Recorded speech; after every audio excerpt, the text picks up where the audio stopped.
Good evening, everyone. How is everyone? Johnny Wong is here first. G'day, Johnny.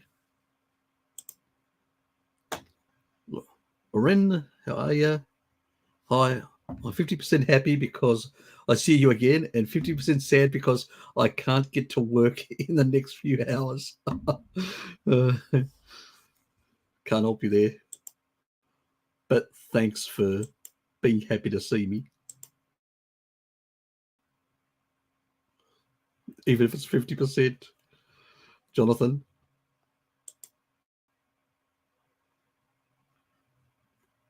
Lewis. And Snapstud. Hello to you all. And there's Jenna as well. Hello to you. Jana, how are you? Great to be back here. Great to see you as well.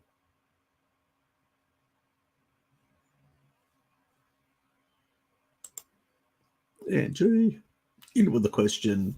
I had elevated ALT levels after doing Saladino fruit-based diet for a few months. Was that due to all the fructose? More than likely.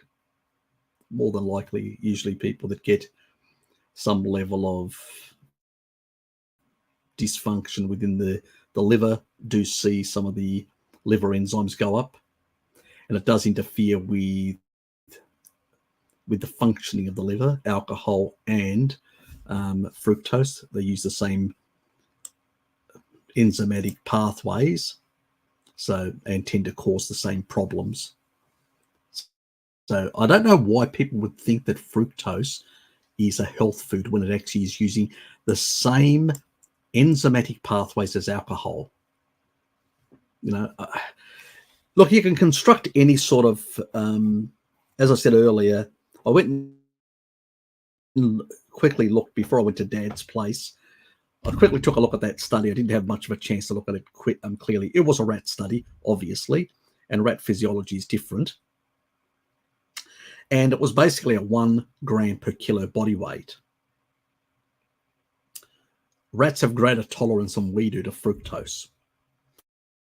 And also, their gut microbiome is slightly different than ours, and the way they take up things is slightly different as well.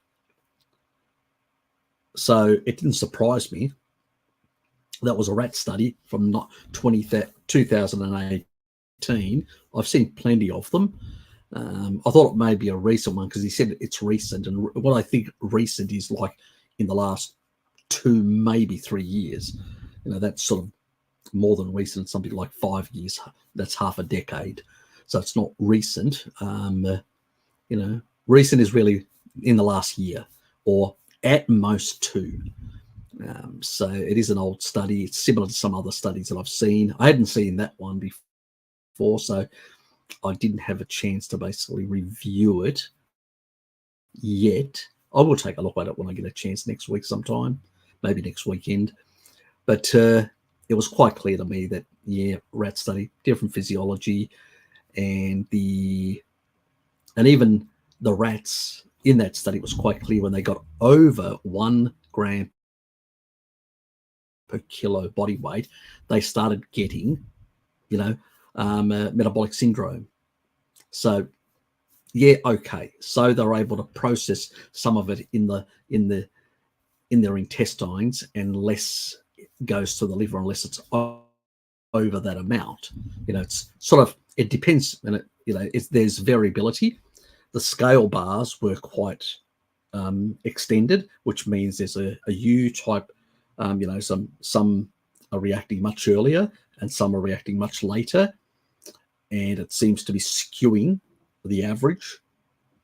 So I haven't looked into it detail, but I suspect there is a bit of a skewing in the average, which that's an additional confounder, because when you're actually using any small amount of rats, if you get, let's say, 2 rats that don't respond as much, and all the other ones respond quite a bit, and it's a small group, what happens is it actually amplifies the error, the average. but that's not, you're actually getting a wrong measurement. And you usually see where you've seen, when you see study the thick line, and then you see these arrow bars, the lines, those thin lines, when they're actually extended further up, it means there's bigger error in it. When it's closer, it's tighter, it means there's less error, and so the R value is going to be different. So unless you understand statistics, that's a visual sort of view, you can really get deceived very quickly. Bart spots these like that because he's a statistician. So, and it's helped me understand these much better than what I did. And so, but a lot of people don't, and they look at it, they go, oh, and they're wrong because they've made a whole lot of assumptions based on not reading the data properly. And that does happen with, and it's a problem with in social media. People have no idea how to analyze anything. They go off the propaganda in the conclusions put forward by academics who are just trying to make a name for themselves, or to get clicks, to get their study in the media. That's not science. That's just basically good PR. So we've got to be very careful how we look at these sort of things. And obviously, let's say our bodies reacted the same, and they don't. We know from the Lustig studies where he did it on children, our bodies do not react the same because the kids were getting about, like this is equivalent to 1 kilo body weight, which would be 70 grams of fructose. Now, I know that Saladino is doing 100 and 200 grams of fructose. He's doing far more.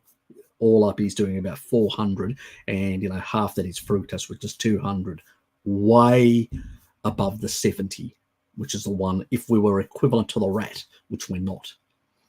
So, and Lustig studies, which have been done in children, show quite clearly that that's not the case. It doesn't take as much fructose in us to exhibit the same problems. Where in rats, it takes more. It's like, getting them into ketosis, it takes more, and they also react worse with fat, with more fat in their diet than more carbs, the rats. So, they are just not a good model for the purposes of dietary or to, elucidate this. So anything that has to do with dietary relations or whatever, and it's a rat study, ignore it. It's useless. Absolutely useless. So we need to be very clear about that. And because it's a different species, it has a different dietary approach. So, it's not the same. Now, you could do on any mammal cyanide, and you get similar results. So certain compounds, you'll get very similar results. Taurine is one of those things that you get similar results. The only difference with rats and taurine is that our levels, the dosages are different. And I think I did in one of my live streams, I did the calculations how to extrapolate and work out the dosages equivalent to humans. So, and that's just again because of the way their metabolism works is slightly different. So that you have to take these into consideration. And if you don't understand this sort of stuff, it's very easy to be deceived by charlatans who are pushing agendas. And we need to be very clear about that. And Saladino is just going to push anything he can in order to justify his behavior. But you don't have to look at his face. Just look at his face a year or 2 years ago and look at him today. Simple as that. You can look at me. You can look at Bart. There's not much difference. And we're getting older. You can look at him and he's getting older. Changed in recent times. He's put a whole lot of high fructose foods in his diet, like fruit and honey, things that are seasonally available, not all year round, Paul. So even on their ancestral base, you can't justify because these are seasonal foods, not all year round. And you're claiming that they're fine for all year round. Well, just look at the mirror, mate, and I think you'll realize that that's not the case. But the cognitive dissonance is strong with that fellow, and he's deceived himself and convinced himself that he's right. Anyway, you can't really change some people. Tom, how are you, mate? Christmas comes early since Harry's finally streaming. Okay, nice one. Ho ho ho! God, next they'll want me to Santa suit. God, you're on the wrong channel if you want that. You make him Vince the Bald Man to do crazy things like that. He'll even twerk for you. He gets his knobs manipulated by Ted. All content to my situation. Previously obese, was diagnosed with non-alcoholic fatty liver disease. Dropped 30 kilograms. Doctor said it reversed it. Started bulking for a few months on Saladino diet, engaging the Randall cycle. Yep, and you got the problem. Exactly. So, look, every single animal in nature uses fructose to fatten up. They may slightly have variations, the tolerance that they have to like rats can tolerate a bit more compared to us and a whole lot of different animals, but they all use these mechanisms to deliberately fatten up, and it does cause these, reductions in the ability to produce ATP, and it's deliberately designed to basically fatten up in those interglacial periods. So it's a good strategy. So don't get me wrong, but the thing is, it's not a health strategy all year round. And that's the problem with Paul. Dave, hi Harry, out in Bulgaria again, dairy heaven. I'm jealous. I'm absolutely jealous. I'd love to be in the mountains of Greece at the moment. Another dairy heaven place. Yes. Some nice goat cheese and lamb's yogurt. Oh, God, I miss lamb's yogurt. Anyway, get back to the stream, Harry. See what you've done, Dave? You've made me wander and remembering those beautiful lamb yogurts. Oh, God, I wish I had one. Anyway, let's move on.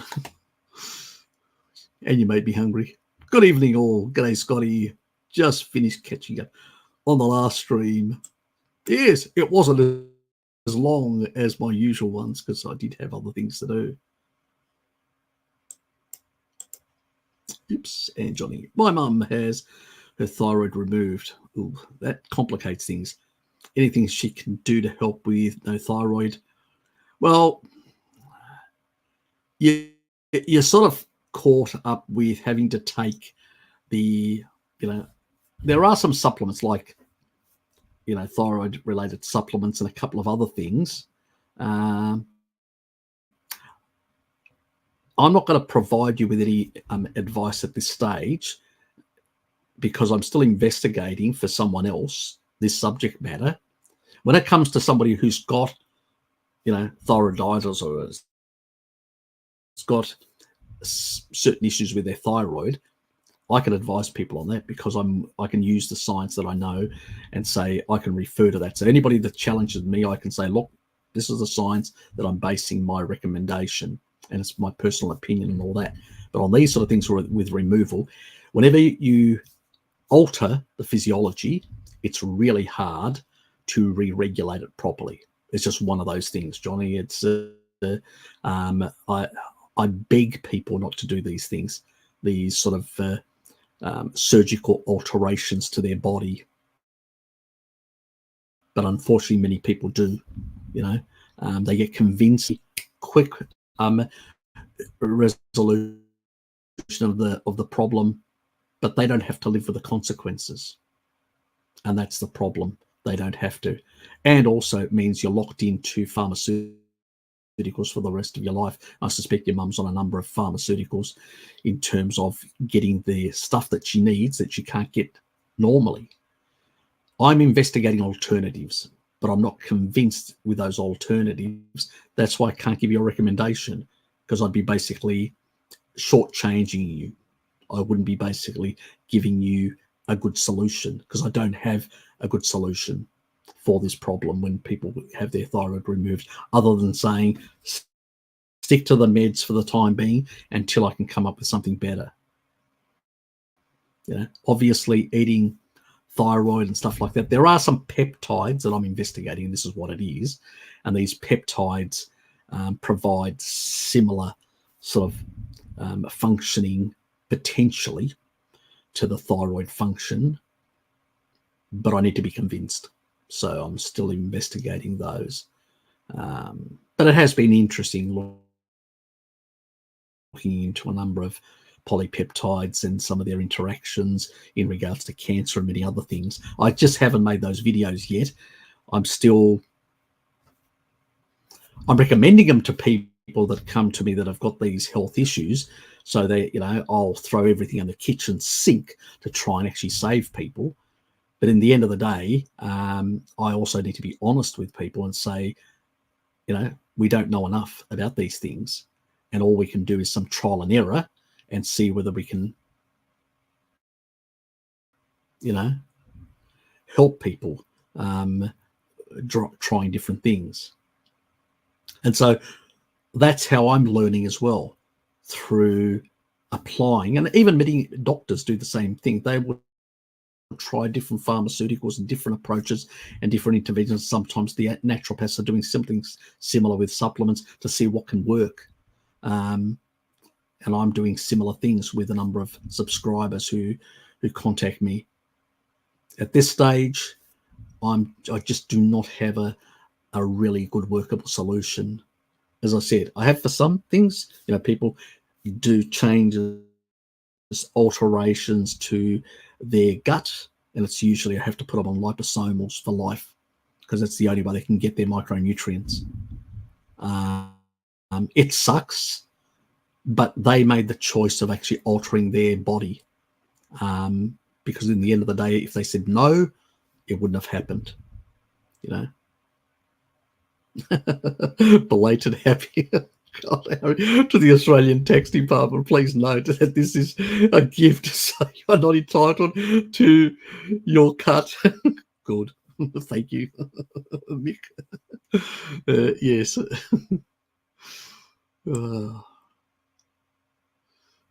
This was in regards to this was another, because I've got a trust that I have, and there's directorships, and they've actually changed a number of the rules, and I had to comply by new registration and a whole lot of other things. I've still got some other additional paperwork to do, and I like how nice they are. They sort of, if you forget and you're behind on a couple of months, they send these threatening letters. They never action on them because it's not worth their while, but they just, it's really just annoying. Just send me a letter and say, Mr. Serpanos, as, managing director for blah, blah, blah, as the trustee, you're required to, I go, fine, but be nice about it. They can be very rude and annoying. But anyway, I love you over at the ATO. Actually, my cousin used to work there. Now he's moved out of there. No inside info. Did I say nearly said it? Anyway, let's move on. Anyone with liver issues must stay away from fruit. Yes, definitely. I agree with that. I'm my own guinea pig. Yes, exactly. I think we all have been at some stage our own guinea pigs, Jana. I've caged myself and supplemented myself as well. And I haven't even given myself a placebo effect. Sarah, how are you? Oops. Good morning, mate. EURASIA 2. Very creative name. Oops. Is that going to help? Lewis, doctor said my eye pressure is slightly high and at risk of developing glaucoma. Taurine should help, right? Yes. Yeah, pretty much. You could try also choline. And the reason for that is sometimes Some people seem to require a bit more choline, some, depending on the genetics. But first try taurine, see how that works. And if that's improved, the other thing that I would definitely add together with taurine would be citrulline, because it's a vasodilator. So you've got one, taurine regulating, reducing the glycation inside the eye, regulating the actual, that healing process, and also it's involved in some new stem cells inside the eye and the brain. So in those sort of areas, you do get, well, taurine doesn't so much work on the periphery. On the periphery, you definitely need cerule for stem cells, but in the eyes and the brain, taurine does have an effect there as well. Cerule products I know it had for Bart in terms of his eyes, improving his eyes, and he had macular degeneration, and it seemed to really help as well. But in this case, it's not like the cells are dying. It's more that there is pressure. So it's an osmotic effect. So you need an osmolyte like taurine to regulate the fluids and the pressure in the eye, because that's the purpose. It's one of its fundamental things of this type of sulfur. That's an ancient sulfur that emerged in sea life, is pretty much as a regulator of pressure, the cell pressure. So that was its first role in its long, illustrious history of becoming a master regulator in complex organisms. So yes, would be very helpful in that regard. But citrulline would be also very helpful because it would improve vasodilation and stuff like that. There is some research as well in terms of BPC 157 seems to improve the vascularization of the eyes, but I think the guy was actually doing injections. But other people that have done non-injections have also seen improvements. So a potential to use that method as well.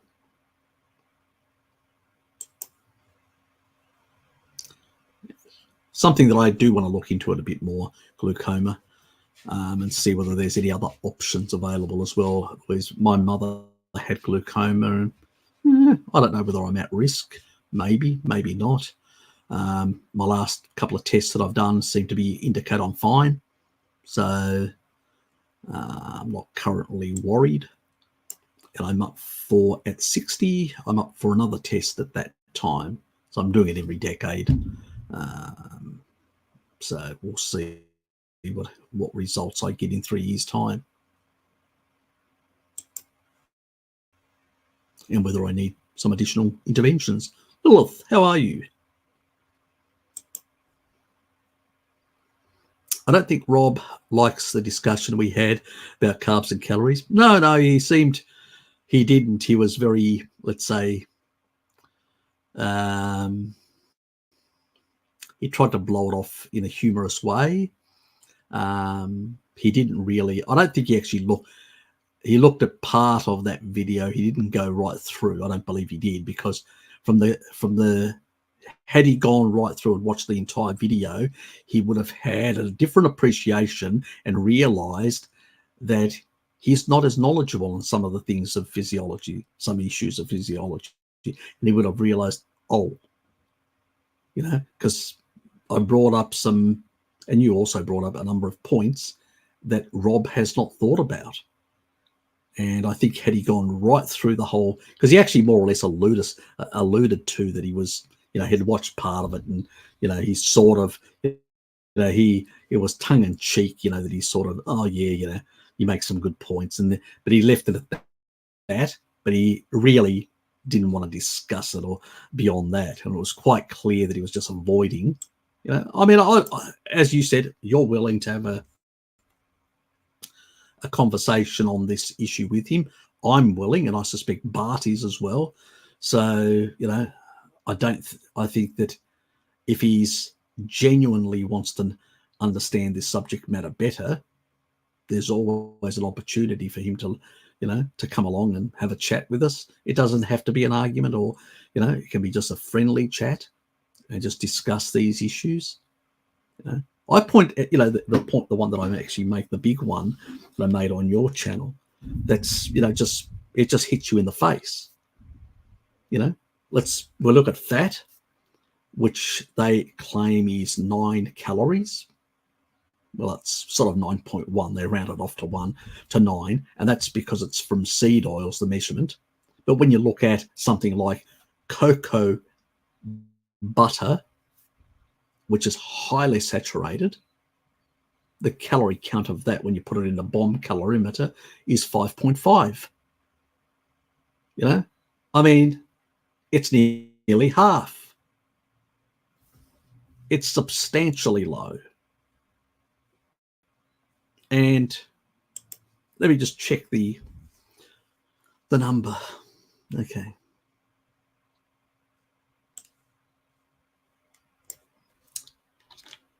Oops. 5.5 divided by 9 is 61%. So it's not even 2/3. It's closer to half than 2/3, nearly.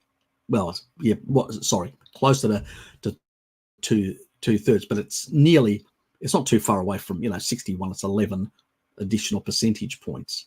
61%, 61.1%, 0.11111, whatever. I mean, that's not 9 calories. So how can you claim as a good measure, just on that, just if you ignore everything else that we've said, that it is basically, photonic energy, it's, it's electromagnetic radiation, that's what it is. So it is massless. That is what a calorie is. It's a massless, electromagnetic radiation. So how can you claim that is a good measure for food intake is beyond me. It's a crappy system. And when you actually look at it deep, like certain meats vary quite a bit. So proteins from one source can be close to 4 or above 4, like from a steak, it's 4.44. It's not 4, it's nearly 4.5, 4.44. And there are some other protein sources that it's less than 4. I just can't remember one at the moment. But this is how ridiculous the whole thing is. And I actually looked at this about a decade ago. I just can't remember. I can remember certain things like meat being high, like cocoa butter, because I was low carb at the time and doing, and so I remembered these sort of things, that their calorie count was lower. It's bloody stupid, an idea. And it doesn't even take into consideration that certain fatty acids within the actual electron chain behave differently. So you've got more palmitate or stearic acid, in particular stearic acid. It induces a reverse electron transport signaling through complex 1, sending out a reactive oxygen species, which is a signaling molecule, back to the DNA of the cell, and telling it, we need more mitochondria. And it sort of encourages the cell to biogenesis more mitochondria. Well, with seed oil, with PUFA and all that, that doesn't happen. So the response is different. So you get more mitochondrial density, you can lower the gradient. That means you can actually take up more energy. And so clear it out of the system much faster. So the whole hormonal system, everything works differently. So how can you damn claim that a calorie is a calorie? It isn't. It's got a different measure depending on where it's coming from, and it reacts differently at the mitochondrial level and at the hormonal level. It's crazy stuff that people believe, But if as I think Hitler said, or Goebbels, I can't remember, one of those nefarious people said, if you tell a lie long enough, people will start believing it. And pretty much, propagandists have been doing it for centuries, just telling things over and over again. If you tell it long enough, most people start believing that is the truth. You just have to look at what's happening now in the schools and different places. They keep on telling nonsense, and people are starting to believe, they can be anything. They can identify as anything. They can do whatever they like. It's just freaking crazy. So, yeah, that's the crazy world we live in. Thank you, Mick. Appreciate it. Yes. My dear friends at the Department of Tax, just letting you know this is a gift, and you're not entitled to any of it. But make sure that I get something on my next tax return. Yes. Tom, a guy I follow, claims eating a large meal, even carnivore, stimulates protein kinase, and which causes inflammation. Therefore, he's against OMAD. I'm not really buying it. What do you think? It's just nonsense. Look, all food that goes through the mitochondria, that all oxidative phosphorylation that happens, produces some reactive oxygen species. That's just a reality. There is some level of inflammation that's caused by eating. Now, you can have that done once in a day or done multiple times in the day. Which do you think would be better? I'll leave that for you to ponder. It doesn't really need an explanation. And I would also ask this person, I would say, show me the evidence. Show me that actually increases C-reactive protein or other inflammatory markers throughout the day, and it's actually higher than somebody doing multiple meals. Even on a sad diet, if you do less meals, you have less C-reactive protein. And that's a very inflammatory food.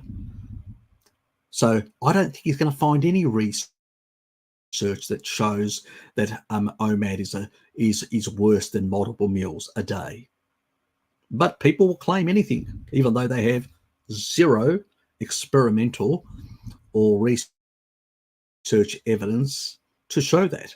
But that's normal, So yeah, I call it BS. Yes, and I'll cover one more point on that. Our ancestors mostly had one big friggin' meal a day. They got up in the morning. They had no fridge. They had nothing. They may have, at most, at certain seasonal periods, they may have had some nuts that they'd actually collected the previous day and cracked them and just had them as like a snack as they were going hunting. That's about it. Mostly they had nothing. They got up, they got the dawn effect, they got a bit of extra glucose and free fatty acid, got themselves going, and started going out looking for animal to feed on. And once they got it, they brought it back, cooked it up, and had it in the mid-afternoon. And that's when most tribal people have most of their food, in the mid-afternoon. And they party. They gorge themselves on the food. And then they sit around the campfire talking about the hunt.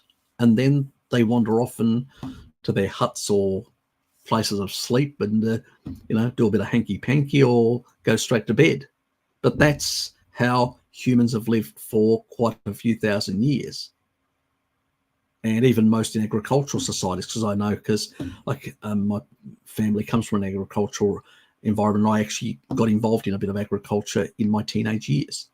And you got up in the morning, you didn't have anything, you were hungry, you went out and did certain tasks and stuff like that, and you came back in the mid-morning, like 11 o'clock and all that, before you even broke your fast and started having some meal.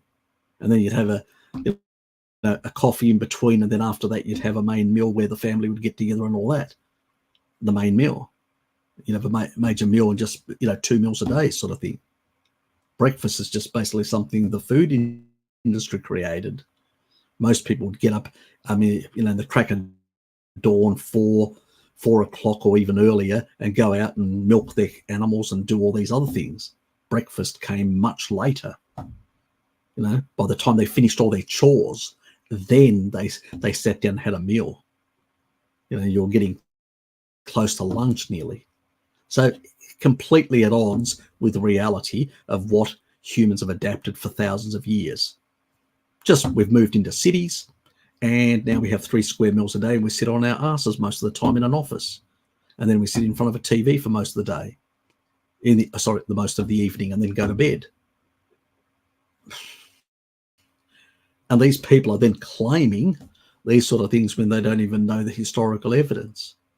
Just crazy stuff. So if our bodies are not adapted after thousands of years doing that,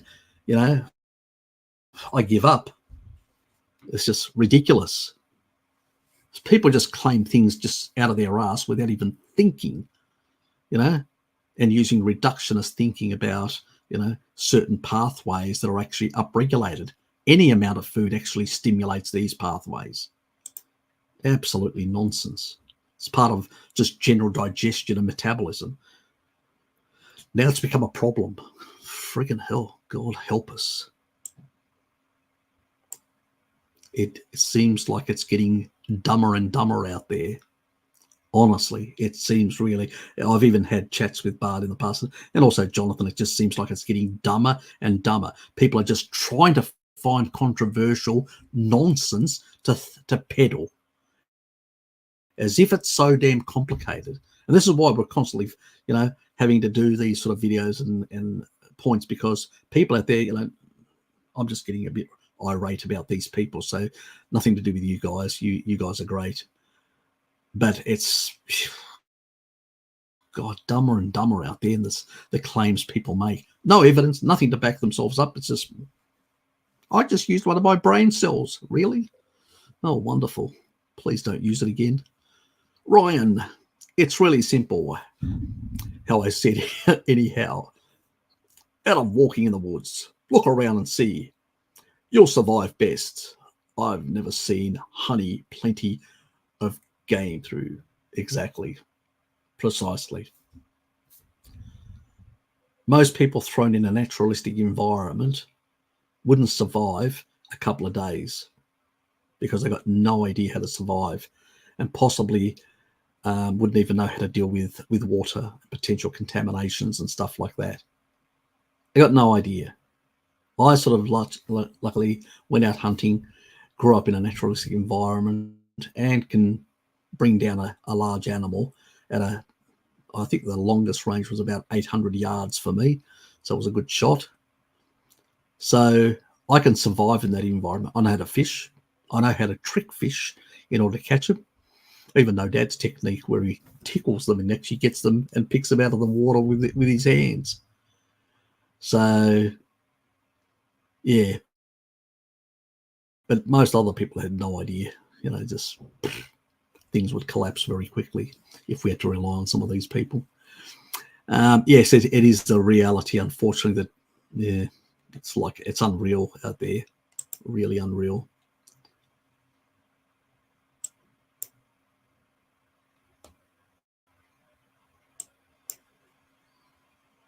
Bullet,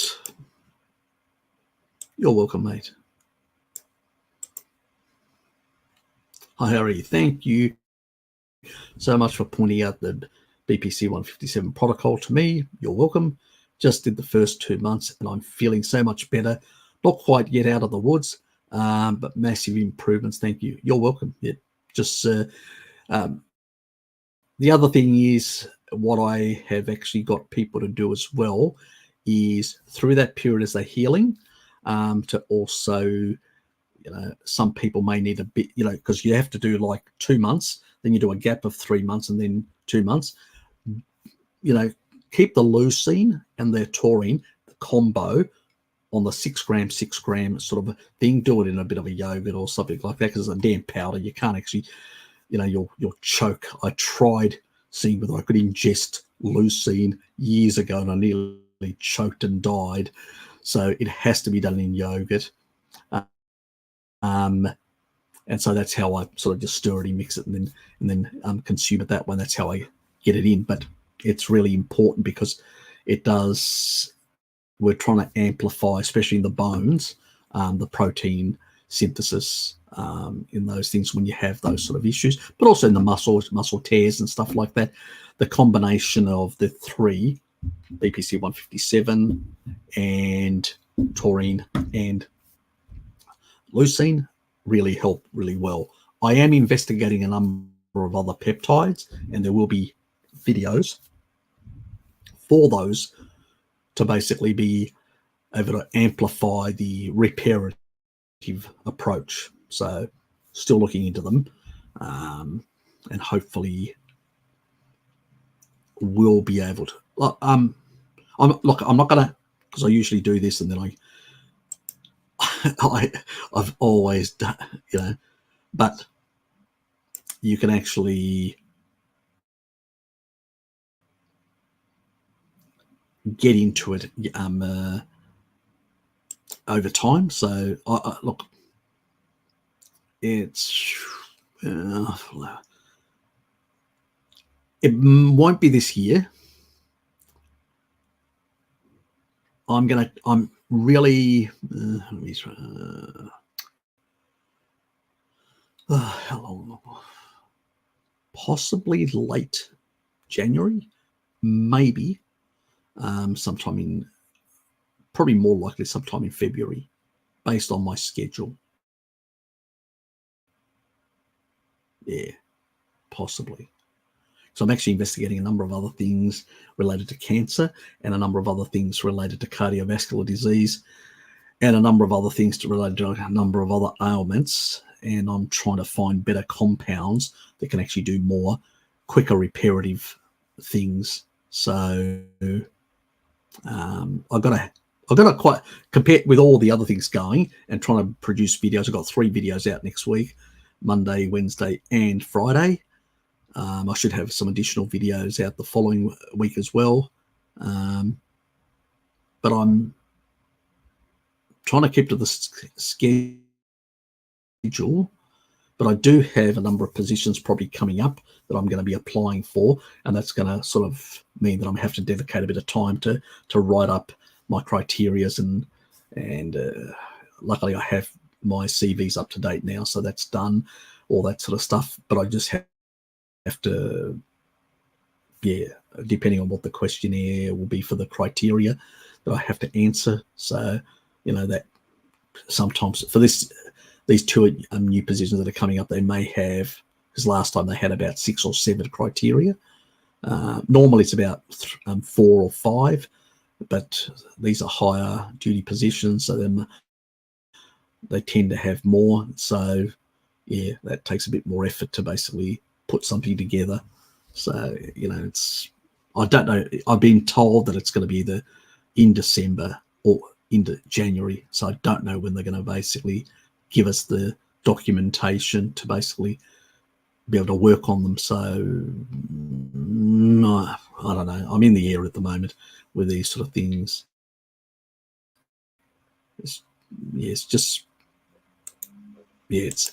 I can't give you a firm date. I'd love to. I always love to do that with people, but I just can't at the moment. I'm just really, there's too much things. Just too many things. All over the place. So we'll see how it works. Anyway, let's move on. I have persistently dry eyes and skin. Well, with the skin, nicotinamide really helps, which is just a stock standard.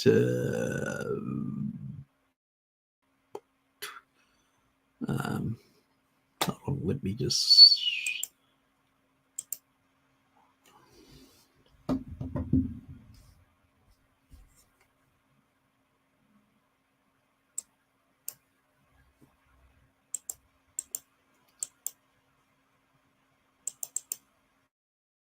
Okay, oops.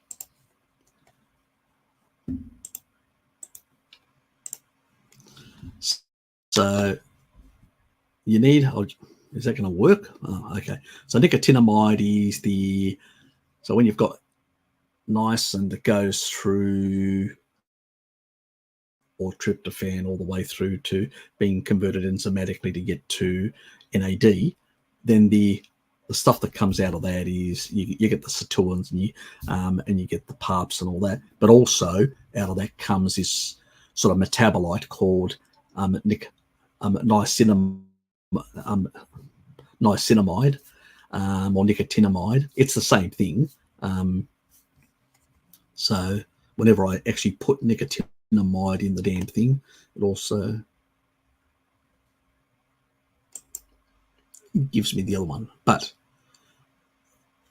some supplements call it nicotinamide, and I'll whack that in there as well. I actually prefer the ones that actually have it written this way.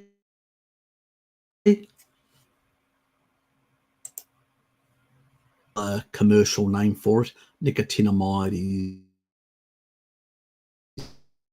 is the proper name, and it does seem to help with the eyes as well, with the scalp, eyes, scalp, eyelids, itchy skin, around the eyes, around the hair follicles, and it actually holds hydration. You know, in the little, those little,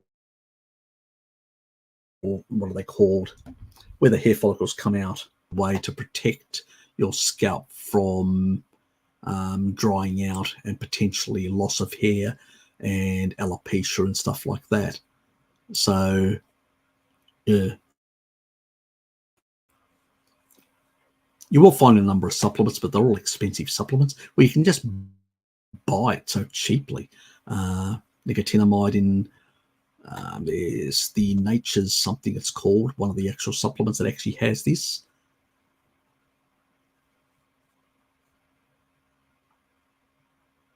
Yep, yeah. So it actually helps hydrate the skin, holds on to moisture in the skin. That's what it does. There are genetic differences between people, and so when they actually as a metabolite that comes out of NAD, what happens is some people produce varied amounts of nicotinamide depending on genetics, and I don't know why. It's one thing that I've always wanted to know why, but I don't know why some people produce more and some people produce less. There must be some reason for it, why this genetic variability exists, but I don't know why. But you can supplement for it. That's another way of getting around.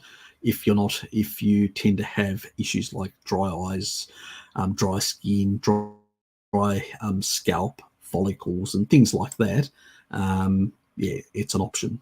So, yeah, Ryan, give it a go. Anyway,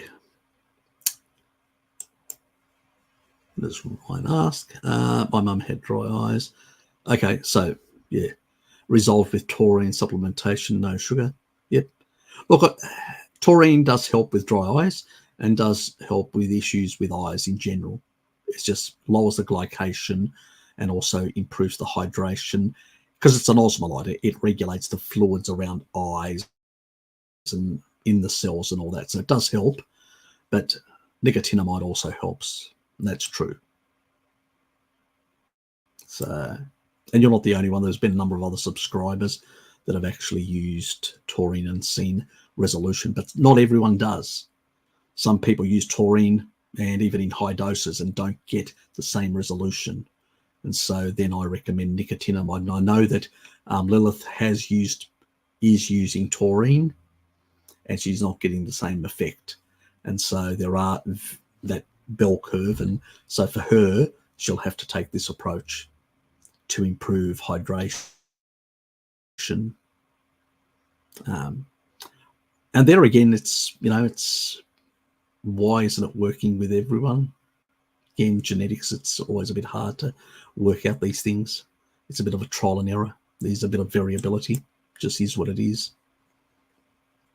So Got to run. Wife is dragging me to the nursery for plant shopping. Fair enough. Yeah, thanks, Mick, and see you, mate.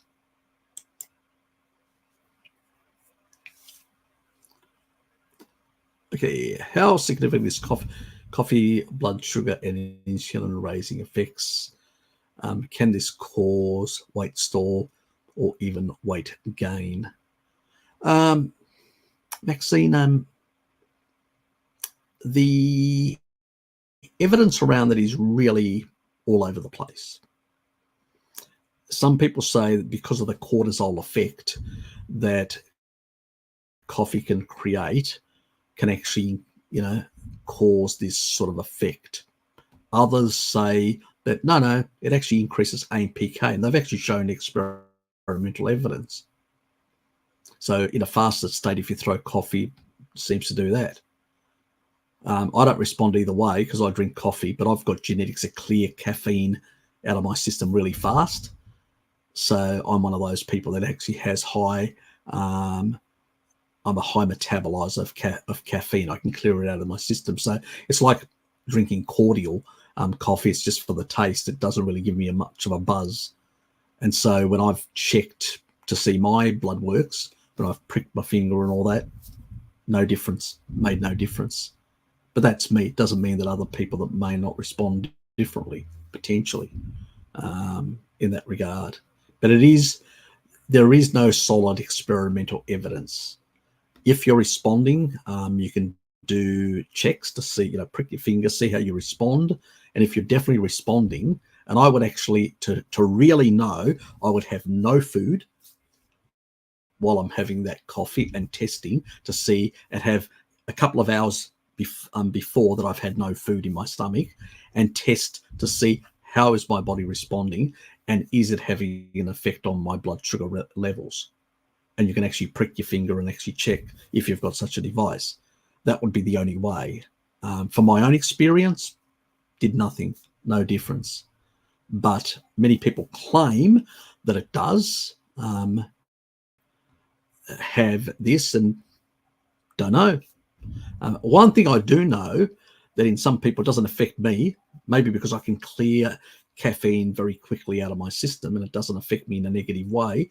But people like Bart K tends to raise his blood pressure, where for me it doesn't. So, I've never asked him whether it raises his blood sugar, so I don't know.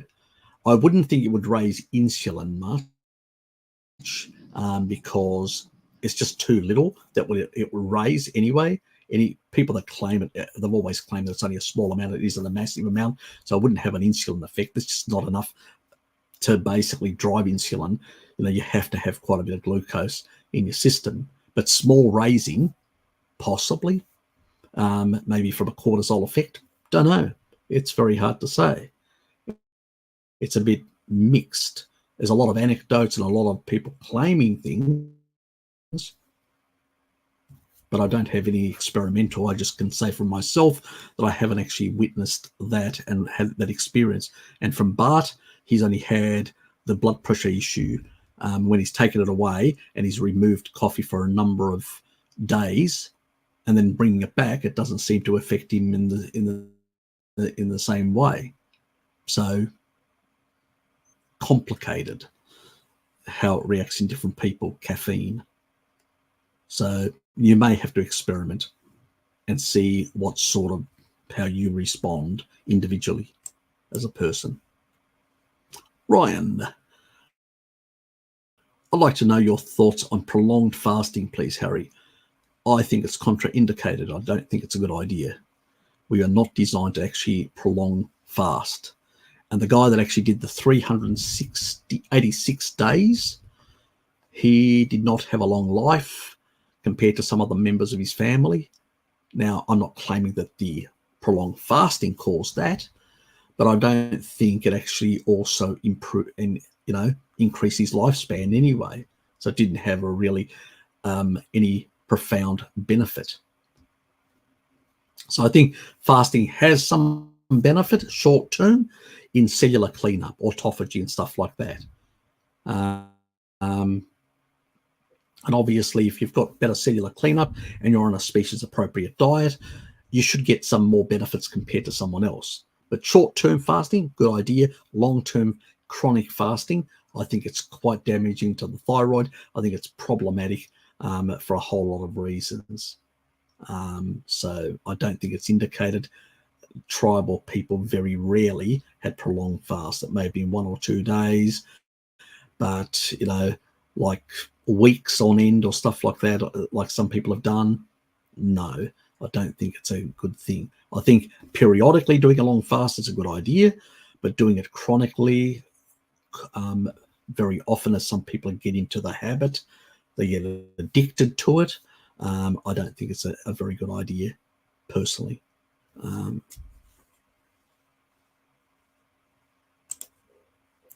Oren, it wasn't until I discovered you that I realised that if everyone's diet was natural, there would be ramifications in the food, drug, cosmetics industry. Life would be much simpler and cheaper. Exactly. Thank you for the compliment.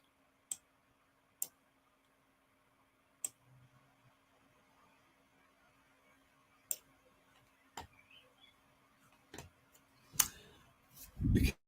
After doing a 12, 9, 6, 3 boron protocol, how do you feel? It really comes down to that. Have your hormones normalized, stabilized, and all that. Usually I want people in those high doses to sort of, this is like a quick shift that I'm doing. And then at 3, if people have got like osteoporosis, they've got bone issues and all that, because they need a slightly higher amount than what they would get from the carnivore diet. And the reason for that is because boron is also very important for mineral homeostasis inside the bones, especially when bones have got a lot of repair to do. But even then, we should stick to the 3 milligrams and not higher. You know, the early parts are basically to adjust. If you do higher than 3 milligrams constantly, there is the potential of causing a magnesium and potassium deficiency. Well, that's the risk. So you've got to be very, very careful. Now, potentially you could actually run it at 6 for, you know, quite a number of months if you're trying to normalize things, and supplement other mineral supplements, and, you know, try and get a bit extra potassium and magnesium. Yeah, but it's at the same, you know, it seems not to be as positive from what I've found. I think the 3 milligrams is the safest, sort of get a better response long term. How long depends on, you know, whether you're getting resolution or not in that regard. And then if you're not, you need to come back to me and leave me a comment and explain things, or send me an email in 8 days when I will trash everything in my and then I'll start taking new emails again. I just got a number of things that I have to do through this week, and I've got a conference and a number of other things, so I just want to get all that behind me, and then I'll have a bit more free time to get back into the emails. And that's why I haven't cleared all the temp files that I've created deliberately, to basically just, you know, prevent the email account from working, so to speak. So I can't receive or send, which allows me then to basically put it in cold storage for another 8 days. Anyway, let's move on. Ron's making another video about it rather than responding to the message I sent him. Seems like a martyr complex. Yeah, I know. Oh well. Still give us another opportunity, Jonathan, to criticise it again. Maybe on my channel this time. So, yes, why not? So there is an upside to it. Always remember that, Jonathan. There is an upside. But I'd really like to see the sort that he's going to have to do. I'd really like to. It's going to be funny. It's definitely funny because the whole concept of calories is there are so many. It's like Swiss cheese. It's got so many holes in it that when you look at it, you go, "Oh God, people believe this nonsense." So I don't know how he's going to argue a lot of those points that I make. I would really be interested to see the sort of mental gymnastics that he's going to have to do in order to argue away. He'll probably just deny that, make the sort of, oh, he's wrong here, or just use, or just the difference is then we'll go through it and look at some research and we'll just point out, because I'm not even, we'll show his nonsense and then we'll show exactly stuff that's actually been looked at and researched properly and all that, rather than playing silly games that these people like to play. For what reason is beyond me. Yeah, so it's just beyond.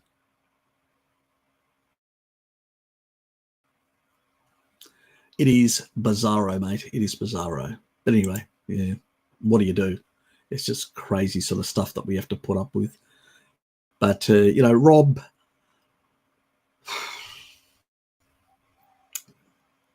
he doesn't seem like a bad guy. He just seems like he's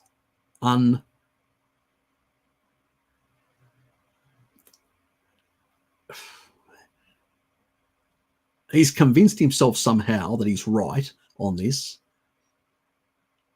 And he's just like a dog with a bone. He just can't let it go. I don't know. Yeah. Anyway, Sarah, my child has slightly higher bilirubin, IgE, 803 Ku, should be less than 55.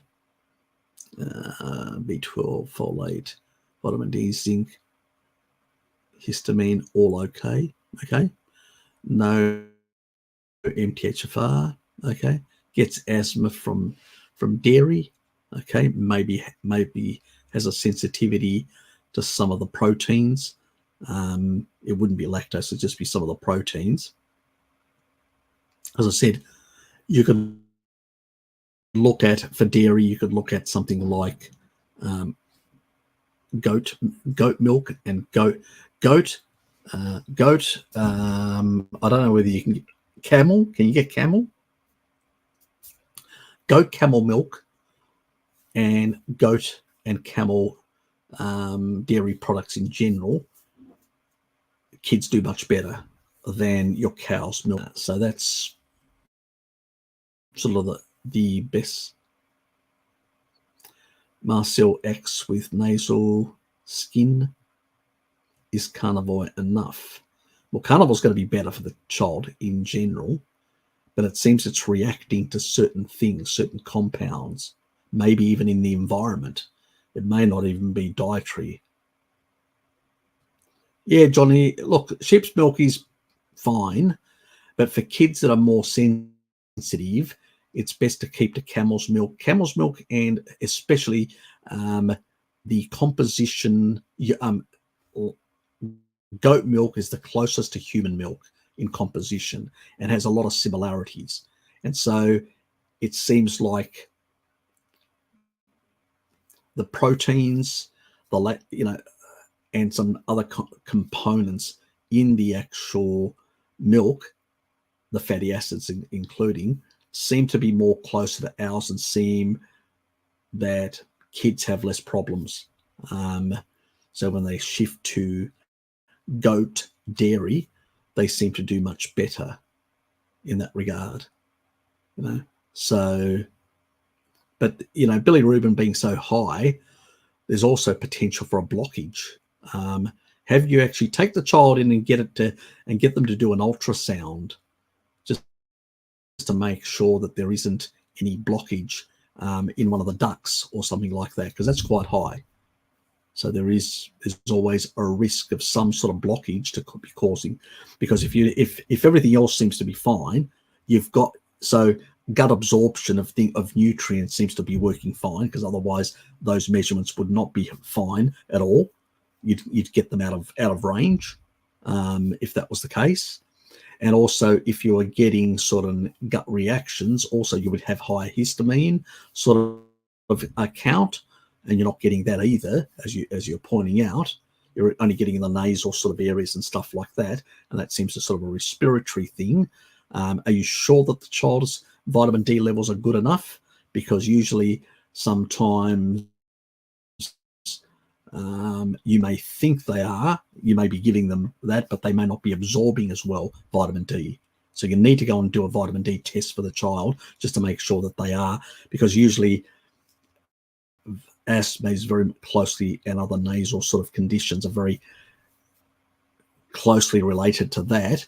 Also, there may be too much mucus being built up for whatever reason, and that seems to be a matrix metalloproteinases. So that is an activation in the lungs of matrix metalloproteinases, and there can be a number of reasons for that can happen,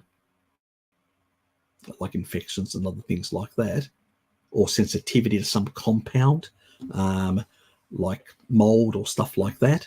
What's your environment like? Your home environment. So you may tolerate better, the child may not tolerate mold as better. Could be reacting, getting in the lungs, even small amounts. Do you have any animals in the house? There could be basically things from the animals that are basically being ingested by the child and actually reacting to it as well, and creating a lot of this mucus. So one way of breaking down mucus is using NAC. Now, NAC, you have to be very, very damn careful. You can't go over 1 milligram for an adult. For a child, I've never worked out a dose. So leave me a comment. I have to go away and actually investigate what would be the safe dose for a child. I can't give you one now, because that would be unethical on my part and dangerous. But that helps break down the mucus, which helps, improve. Because my dad had a bit of a problem. I put him on NAC, and he was having some wheezing and a bit of difficulty in his lungs, and now that's gone away completely. So, but I need to work out the dosage. I can't give you a dosage right now for your child in that regard. So the child may be reacting to the dairy because of other factors. I don't know. Once we deal with those, then you could try and see how the child responds.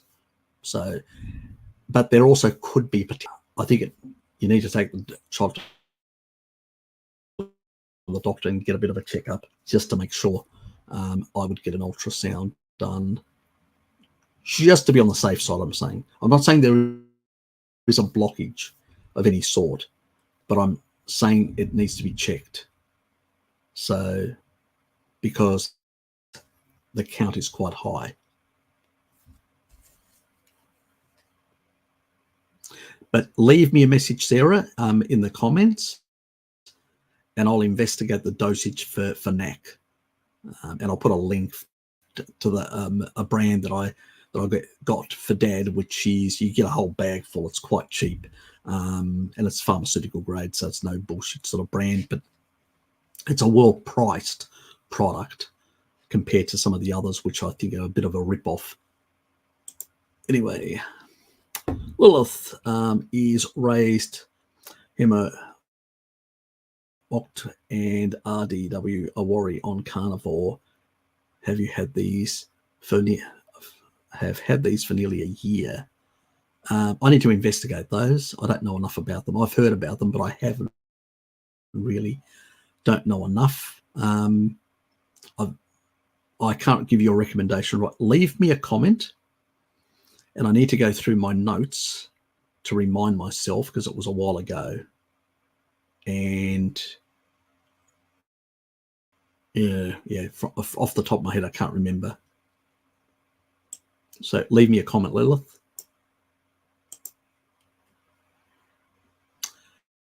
What explains partly why I get so much relief fasting from autoimmunity?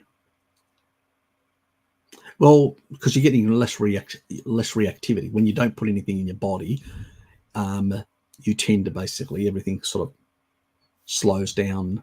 You get less reactivity. But autoimmunity is a big problem for a lot of people in the modern world for a lot of different reasons. But you really have to look at, and I'm at your vitamin D levels. Whenever I've got people to the top, the absolute top of the normal range of vitamin D, their autoimmune problems go away and stay away, even though they drop to the middle of the normal. But I have to get them to the top, and it seems to do like a reset of some sort. So you need to get your vitamin D levels right up to that top of the normal. And keep the diet clean and taurine together. And if you do all those things, it seems the synergy seems to work in a number of people that I've tried it on. But it doesn't work if you just get into the low normal range. But when you get to the top of the normal range, it seems because it's able to silence a whole lot of genes. Because there's sufficient vitamin D to activate so many pathways. So that's my sort of theorizing. I could be wrong. It could be another reason why when you get to the top of the normal, it has that effect. But I'm just thinking that it seems to basically have a gene silencing effect and seems to just switch off epigenetically. Those histones are affected. Yeah, but why? That's the $1 million question. I know it works, and I'll stick to that argument until somebody comes up with a better explanation for me, or I come up with a better one. But yeah, so it's just more an extrapolation at this moment from experience. A lot of N of ones. Thoughts on farm Tassie salmon? Not really a problem. Fatty acid profile on the omegas is slightly altered, but not massively. So I've looked into it. Yeah, and even the actual the sort of dye people talk about, that is actually astaxanthin. I do know people in the industry, and I've spoken to them privately, and they do actually get the astaxanthin from some of the actual crustaceans. So it is naturally sourced, and they put it in the feed, but there is some carbs in there. They mix it all up and provide it in the feeds. That's true. But it doesn't seem to make a massive difference in the fatty acid composition to be a problem in that regard. So probably the other things that may be an issue are things like antibiotics and things like that. But that's right throughout the whole food industry is a problem. It's not only farmed fish. So, and usually they don't sell them until a couple of weeks after they've given the antibiotics. And so there's, again, it's just going to clear out of their systems like with livestock. So it's going to be less of a problem. Yeah, so.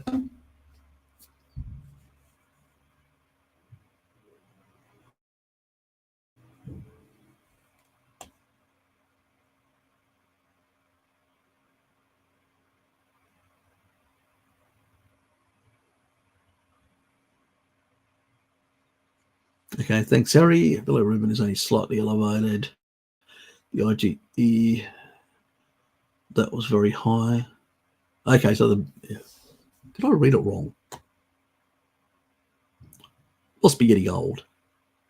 Oh, yes. There's a comma there. Oh, God. Yep. Slightly high. Yep. Gotcha. Slightly elevated. Yep. use the word elevated. When I saw high, I just thought all of it high. Yeah, that's just me. Sorry about that. I just, my mind goes, oh, it's high, sort of, yeah, one track mind. Must be a male thing. Sorry. Yeah, what else are we saying?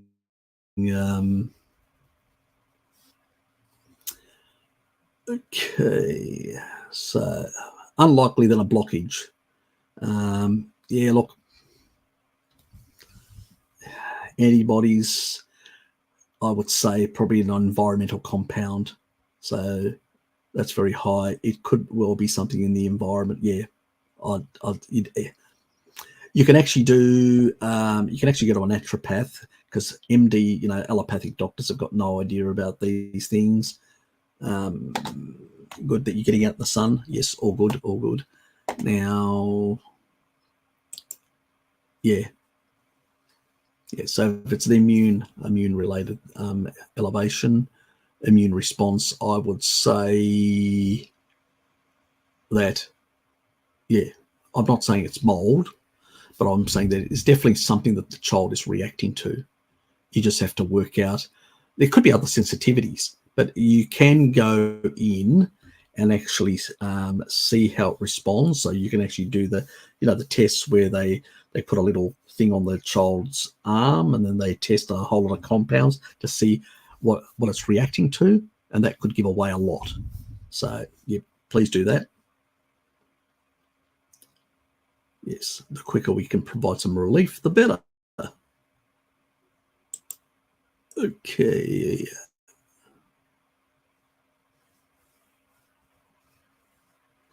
Yeah, look, likewise, me as well. I just eat a lot of pork, which is very high niacin. And yeah, I don't have dry skin or anything like that. So I don't supplement nicotinamide either. I just eat more pork. So yeah, there you go. Thank you for confirming that, because I've had the same experience. I used to get a dry scalp and I used to get dandruff, quite a bit of dandruff. I don't get it anymore. It was ridiculous. You could see white patches on my, I'm not kidding you guys. It was really, like on my coat. And like now, if I had dandruff, you would see these white little spots all over the top of my, t-shirt. I'm not kidding you. That's how bad it was in the sad diet days. But yeah, pork, yeah, really helps. I know some people give me a lot of stick about pork, but for me, it's been, I tend to have the genetics where I need more niacin, in particular, riboflavin, things like that for my MTHFR and things like that. So I tend to do much better with pork. I don't like beef as much. I don't mind beef patties, but beef steaks, yeah, I don't mind them, but I'm not, I'd rather have pork or lamb, in particular lamb. Oh, I love lamb. The taste of it, it's got more flavour to it. Robert Lustig says that if we don't eat any fibre, microbes start eating the gut lining, but I'm sure we don't need any fibre, probably bad bacteria. Yeah, I have heard that so many bloody times. I go to people, show me the friggin' evidence. And they can never do that. It's like a wives' tale. People have said it so many bloody times, they keep on saying it. And it's usually derangements in the gut microbiome when that happens anyway. So it's just nonsense, pretty much. There's a whole lot of populations like the Maasai who only consume milk and meat, and the Inuit that only consume animal foods. They never had any of these, but they've done a whole lot of experiments. And when you take the fibre away, you get better results anyway. So it's just, yeah, a lot of people, yeah, Robert and many others, still believe in a lot of this old nonsense, even though there's no experimental evidence.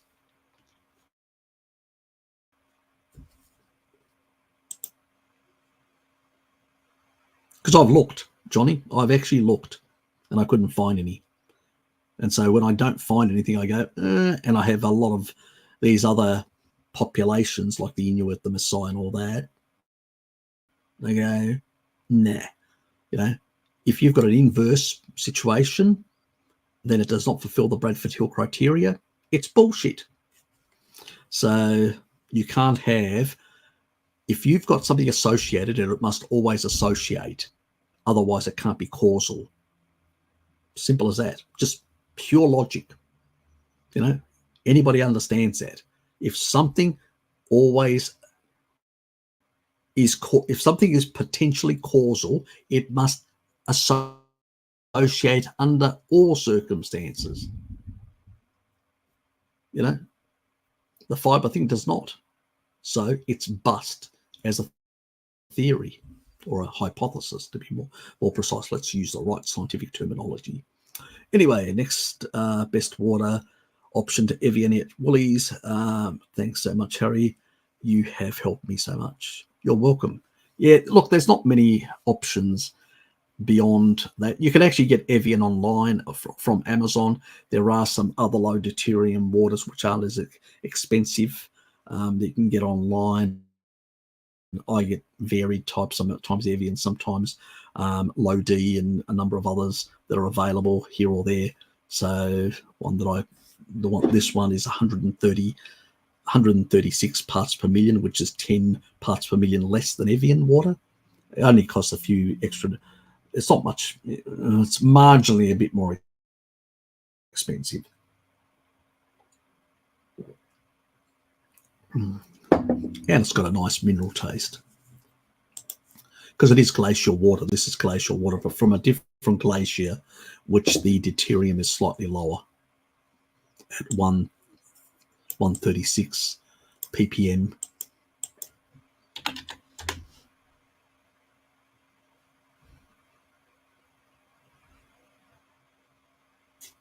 What is that doing?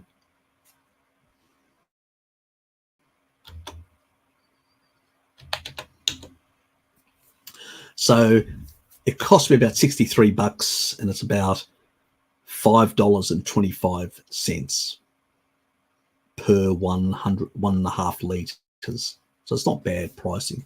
You can get it on Amazon. There's a number of different stuff you can get on a number of different sites. What's the other site? There's another site. And also there is in Melbourne, there's a store in Melbourne that actually sells it as well. I just can't remember. What is it called? It's the one that I got the kefir from. Just ask me a question. I'll leave you a link. I just can't, off the top of my head, I can't remember it. Have to ask one of my mates exactly what was the name of that damn address. Yeah, it's a guy from India that actually runs the store that a Chinese mate of mine gets his low D water from. And so he just goes there, buys it. He brings it truckloads in from overseas and just container loads and just sells it out of the business, that and a whole lot of other things. But I just can't remember the names. He's got some really good kefirs as well from the Caucasus region, which is really good. I don't know where do you live, Sarah? Are you in Victoria, Melbourne, or elsewhere? Because then if you're in Melbourne, it's easy. You can just drive there and pick up all the stuff.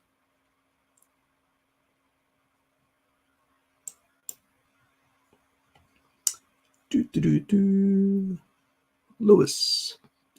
Thanks, Harry. My eye doctor admitted she had no idea what was causing glaucoma, so I figured I couldn't rely on her.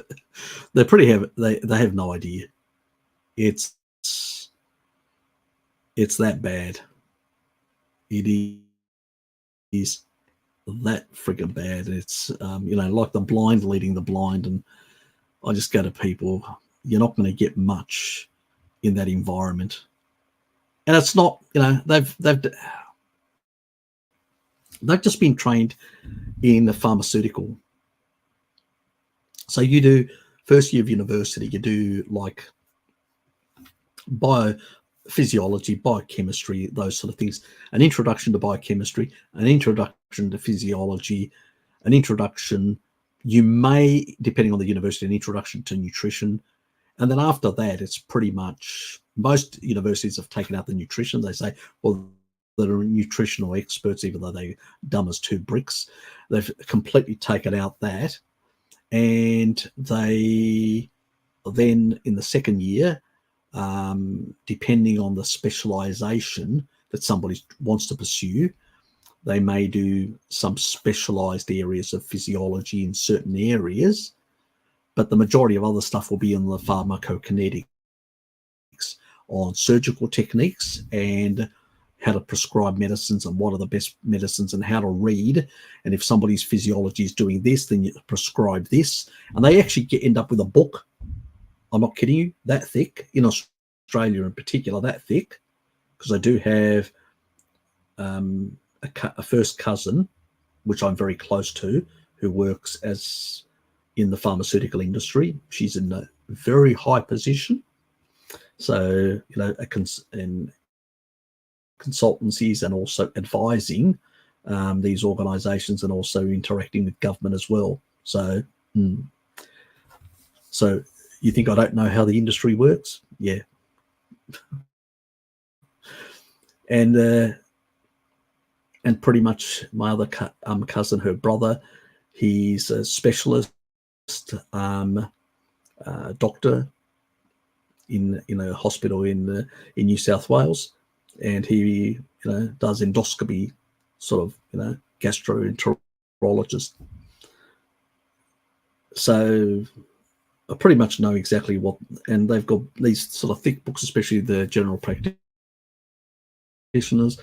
and they'll go through and work out what it is. So yeah, that's, doctors in the past were different. Doctors in the past didn't follow the guidelines or rules or books that were given and prescribed, like a theology, because that's what it is now. This is what is ticked off by the authorities. This is what you apply. But if you go back, the old doctors would try novel things, novel surgical techniques, novel interventions, try certain different compounds and medicinal compounds, and putting people in the sun like in the old days and giving them raw milk and stuff like that, and seeing improvements in their health. That's what doctors did in the past. They were a bit more, they had far more freedom to operate, and they had more knowledge in all sorts of fields of medicine. They weren't overly specialized. But in the late 20th century, this specialization became like a doctrine, and everybody became specialized, and everybody became indoctrinated in their specialization. And as if the body, that is the ultimate in reductionism, when you become specialized, because this is a whole system. It's not a heart, a brain, a liver, an intestine, and these people have just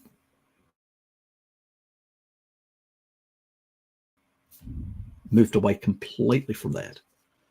So yeah, it's worrying, to say the least. Oops.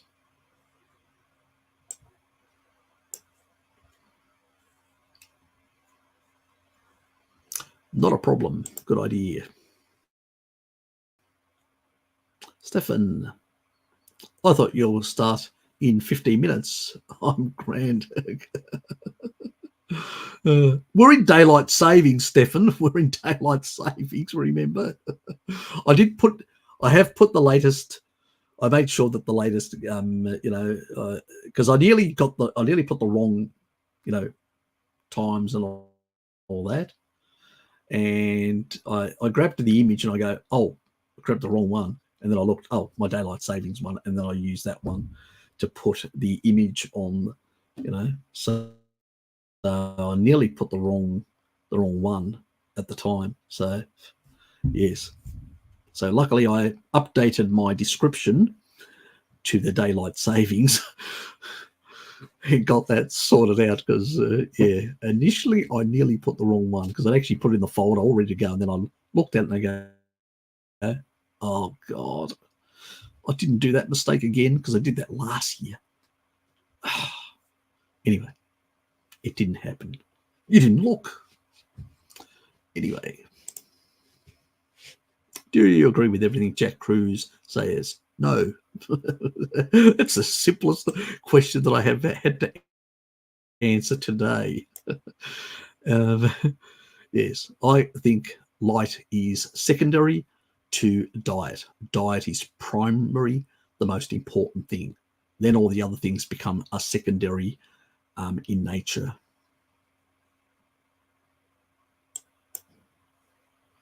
And I did ask once Bart Kay to allow me on when he had Jack Cruz, so I could actually discuss a few issues with him on certain topics. But Bart didn't want to upset him, and so I was excluded. Simple as that. I do, we don't have to have it. It's not about going head to head. I'm willing to have a friendly conversation with Jack if he ever wants to on a number of these issues. And I will be the sort of person that, as he's saying things, I will explain them in plain English so people know exactly what he's saying, because he uses convoluted terms. I'm not saying he's deceptive, but he doesn't want to be criticised. And I think that's not the right way to undertake public discord. If you stand by certain statements, put them out in plain English and clear for everyone to see and everyone to argue and research and look at what the actual literature says. Because a lot of the stuff that Jack says are extrapolations and speculations from the extrapolations that he's done. The difference is when I do my speculations, I tell people quite clearly that I'm speculating on the best understanding that I have. I do not claim that I have, evidence. But it's it's the old sort of saying, the probability that it's anything else is unlikely, because it seems that is the strongest likelihood, but it's still a speculation, and we have to be clear about that. Anyway, look, he's a nice fellow. He's a smart fellow. He's a very intelligent man. I have a lot of respect for him, and I think, and I've learned a lot from him as well about, quantum biology and stuff like that. So don't get me wrong, I have a lot of respect for him. He's a smart man, and most of the stuff that he says is correct, those who understand it. But the problem is the way he delivers it, I have an issue with. And I think it's an elitist, agnostic approach, where we who are the special ones that have the special knowledge, high IQ, are the only ones who understand this, and everybody else, you are just plebs. And I think that's very to be trying to help people, not trying to lecture people. So it's really the wrong approach. I think he's got the potential to contribute a lot to our community and wider the general community, but he's pigeonholed himself into this sort of elitist camp, and he doesn't want to, converse with anyone outside his little elite group. And I think he does a disservice to himself, because he's got a lot to offer, and does a disservice to the wider community in the way he approaches things. But I think on the issue where he claims that light is more important to human physiology, then he does temper that down. He says, well, diet is much more important the further away you go from the equator. He does make that argument, that then And he does recognise the deuterium side. He does recognise that at the mitochondrial level, fatty acids play a bigger role the further away from the equator you go. But I always say, well, if light played a bigger role at the equator, why are we seeing double the diabetes rates in people in Southeast Asia since they've introduced fructose in large amounts into their diet? Because remember, countries like Muslim countries like Indonesia, Malaysia, and places like that, they've had an explosion because they can't drink alcohol. So what do? They drink beverages with fructose, fruit juices, and we've seen an absolute explosion. So diet's not important for health. Bloody hell it is. It's the primary one that is, because otherwise we wouldn't see that. We would see much lower levels, even at the same levels of consumption of fructose, we would see much lower levels of derangements in those people having fruit juices compared to North Americans. But we don't. We see the complete opposite. And so if light was that important, why isn't it mitigating it? That's just one question I put out there for anyone. It's a logical extrapolation. I don't think I'm going to get an answer. Anyway, let's move on. How many grams of protein per sitting should one eat? Probably elevate insulin. No, we don't end up with salad boy issues. It depends on what your activity level, how much protein you eat. My personal preference is that people get most of their protein in one meal, and they usually get something like up to 2.2 grams per kilo body weight. Now, I know some other people claim slightly less. That's fine. But I think to cover the bell curve, because not everybody's the same genetically, to cover the bell curve, I would like people to be at the higher end rather than the 1.8. I'd rather have them up at the 2 to 2.2. Obviously, more physical activity, they should be doing more, because they're going to have more breakdown and more cellular turnover and more enzymatic activity, so they'll need more to be able to do all those things. Simple as that. So depending on how much, it depends between the 2 to the 4, how extreme your exercise regime is, pretty much. So that's my answer to that. And obviously throwing a bit of taurine in will definitely regulate the ions in your system, and you'll definitely will never get that problem as well. So anyway,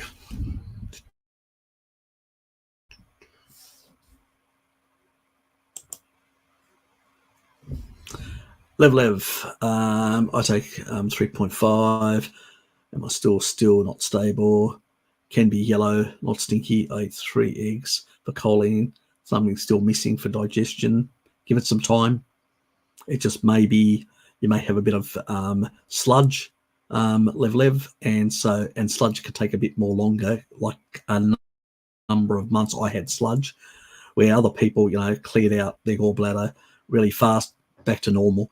I had sludge which lasted for well over a year, so it became this on-off sort of thing. So it wasn't perfect, and then eventually it got normal. So be patient. Rome wasn't built in a day, and you've been doing the wrong thing for many decades, I suspect, or many years. And so to reverse things and heal things, it takes a bit of time. Patience is required. There's no magic pills to these sort of things. Sarah Kleiner said that winter has advantages too. More darkness, more melatonin, more healing. So spending winter in the tropics is not an ideal then. I don't buy it, personally. I always say, show me the evidence. They got nothing. People live in the tropics continuously. They don't have any winters. They only have dry spells and all that. And our species originated in the tropical bands, in a sort of a savanna type environment, which was drier, but varied. It wasn't tropical as such. So I think we're quite adaptable. At the end of the day, melatonin production, I find that fascinating what these people say. They don't even know how melatonin is produced. And they think about the pineal gland and things like that. And I go, dummy, It's actually synthesized in the mitochondria all day long. And healing the mitochondria improves energy production, and the more energy, the better energy production you've got. Like a young person who can heal very fast, more ATP means more work. More work means more repair. Simple as that. Uncomplicated, Sarah. And what actually drives melatonin synthesis in the mitochondria? Oh, our dear friend taurine, which is eating more protein. That's what it gives it to you. Eating more freshly slaughtered protein will basically give you more taurine. Taurine is a key cofactor in the enzymatic pathway that actually produces melatonin in the mitochondria to repair the electron chain. Anyway, that's for another video.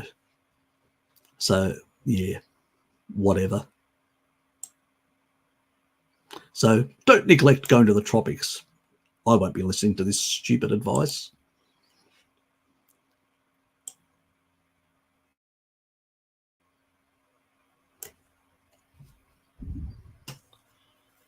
What is the best calcium supplementation for someone with pastoral genes but who isn't willing to consume dairy, eggshells, and bones? There is crustaceans.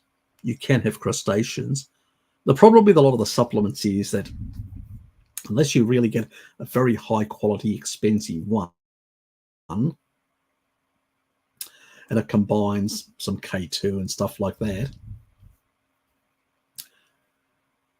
and it's, and even then it's problematic because the way it binds to the, so usually if I'm going to suggest calcium to somebody, I usually say get a trace mineral supplementation has got ionic, it's an ionic trace mineral. So not just a plain trace mineral, but ionic, in order to bind to the receptor sites in the gut. So, and that's expensive stuff. I've used it before. So, just pull your head in, Pavel, and basically get onto some crustaceans if you don't like eggs. Eggshells, probably not. Bones, bone broths, you can't be bothered cooking them. Neither can I. That's why I've given up on bone broths and egg and any of that sort of stuff a long time ago. The only thing, I get it from dairy. You've got pastoral genes, so what's wrong with you in that regard? Having a bit of cheese, isn't gonna kill you. And there's an easy way of doing it. Like I do my pizza, the way I get in is I'll basically beat a couple of eggs, put them into a pan, a non-stick pan, a good quality one, not a bullshit one, and then I'll let it cook a bit, and it's still a bit soft on the top, and I'll grate some Parmesan cheese on that, and I'll stick some pepperoni, salami on top of that, some Hungarian pepperoni salami. I get these really nice small ones, fantastic stuff, and I'll stick all that on there, let it cook, and then I'll flip it over, and then you can flip it back over with a spatula, and then just put it on a plate. Fantastic way of actually getting in that dairy as an egg pizza. So not difficult to make, very easy. It's just simple, and put a bit of either oregano or oregano, or some rosemary just for the flavour. There are other ways, Pavel. It doesn't have to be a steak-only lifestyle. Yeah, I don't think calcium supplements are that safe. They're problematic at best. You know, if you're going to get any sort of supplement, a calcium supplement, get a calcium citrate. That's going to be less problematic to your kidneys as well. So that would be the only thing. If you're going to get a cheap calcium supplement, get a calcium citrate one. But I don't recommend calcium supplements personally. People should get things from the diet. If they've got the same genetics as me, they should get it from the diet. Man up, mate. Man up. I want my magic pill.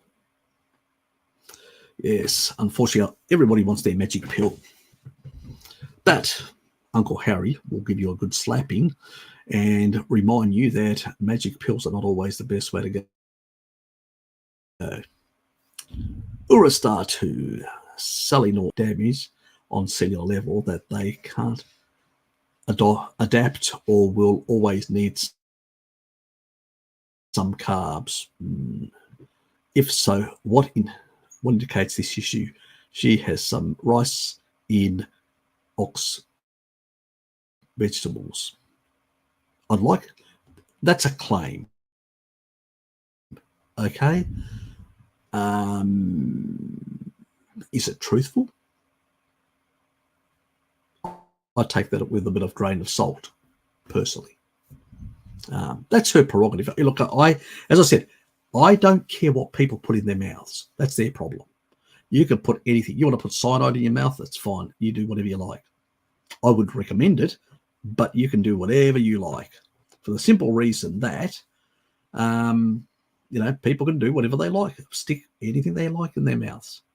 It's their funeral, their body, what they do. Usually what it indicates, now we know that oxalate can have a damaging effect on the mitochondria. That's true, a bit like deuterium. So I would say that she probably needs to investigate how to improve her mitochondria. That's what she needs to do. Now, if she was aware of things like taurine and melatonin and a few other things like that can help improve the functioning of the mitochondria, then she'd probably look at things a bit different. Stearic acid for reverse electron transport and biogenesis of new mitochondria as a supplement. So there's a number of things you can actually do to improve mitochondrial function, PQQ. There's a lot of things, and sometimes they have to be done in certain orders to fix certain things before you start, doing too much biogenesis. You don't want doing biogenesis of junk, like, call it cloning junk, as I call it, because then you can produce enough energy. We can't produce enough energy and push the cell into senescence, or even worse. Yes, the C word, cancer. Anyway, but then if you've got enough taurine, you'll cause apoptosis and get rid of that cell. But what we're saying here is that I've heard these arguments before, and I've had mitochondrial damage myself that I've repaired. It took me a while to repair, but I was still able to achieve a certain level of fat adaptation and then improved over time. And deuterium depletion is the quickest way to do it. So you lower the deuterium level and then do a species-appropriate diet with melatonin, with taurine, to help repair and heal the mitochondria. And things do improve over time, and fat adaptation does happen over time. So there is better ways than shoving more high deuterium foods down your throat. That's not going to fix the problem. That's just it's a band-aid solution. That's all it is. So, yes. Anyway, but it's a band-aid solution due to ignorance. It's just the reality. Like, she's fantastic on the oxalate stuff. She really understands that very well and all that. But some of the other stuff, I don't think she's up to date with the research in those areas on deuterium or taurine or melatonin in the mitochondria and the enzymatic pathways that are involved in healing of the mitochondrial subunits. But anyway, that's for another day, another discussion, another video. Let's move on. Pavel, some manufacturers claim that in order to get optimal melatonin, you need to block blue and green light. Yes. And what about green light things? Is that true? Blue light is definite. Green light, yeah, it varies between people due to genetics. It's not like a cut thing. And that's why I have these ones. And at night, rather than buying, because I'm a cheapskate, and I'll be honest, rather than buying the red ones, which I should be wearing at night, but I'm not looking at a TV screen or a monitor. I've got a projector, and I'll sit down and watch something, either YouTube or a movie or whatever, via the projector, which means the amount coming back is so little, it doesn't affect my melatonin, and I sleep like a baby. So obviously, if at night I was watching TV or screen time and stuff like that, and I didn't have all the blue blocking, or even my monitors here, they actually go, you've actually seen it at night, how the monitors at 9:25 go, they go, the background changes, it becomes orangey. It just blocks out all the blue and green light out of my monitors completely. So I can do that with my monitors. So I can stay here until midnight and then go straight to bed. As long as I'm wearing these, I'm fine. Set up my home with blue light sensitivity, because I do have blue light sensitivity in mind. And once I fixed a lot of this sort of stuff, I get better sleep. Before, I was waking up at 3 o'clock in the morning. That doesn't happen to me anymore. Again, because of not enough melatonin. So, and I don't supplement melatonin. But I said some people need to supplement melatonin if they have a lot of derangements, especially cancer and stuff like that, because we're trying to heal the stuff a bit faster.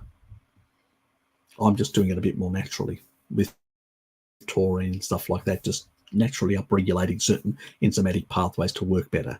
So that's my way of doing things. Anyway,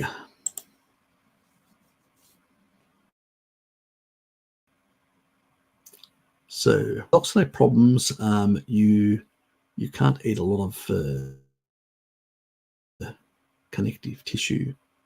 I ate plenty of connective tissue even when I had oxalate problems, and it didn't cause any additional problems, and it hasn't caused any additional problems after. Most of those things about some of the aminos in connective tissue being a problem is just, there's a lot of old wives' tale.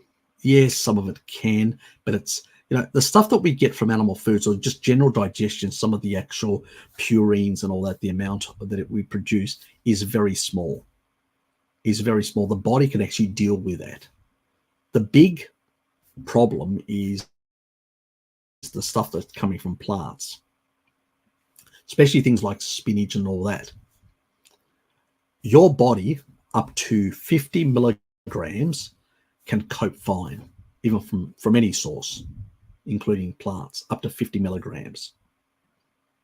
When you're eating a carnivore species diet and all that, we're talking about the numbers are down to the single digits. Okay? We're talking about maybe all up 1 or 2 or 3 at best. Very little. So you're not going to get any effects whatsoever. You're still way below, right at the bottom of anything up to 50 milligrams, which your body can naturally cope with and deal with. It's the excessive above that. It's when you, let's say, eat 100 grams, which is 3.53 ounces of spinach, you're not getting 50 milligrams, you're getting 755 milligrams of oxalate. It's massive, in comparison. What is it, about 3.6 times? Well, more than that. What am I saying? Not 3 point. What is it, 36 times? I can't even remember now. Let's just do the maths. Use a calculator because I'm lazy. 755 divided by 50 is 15.1 times. That's the difference.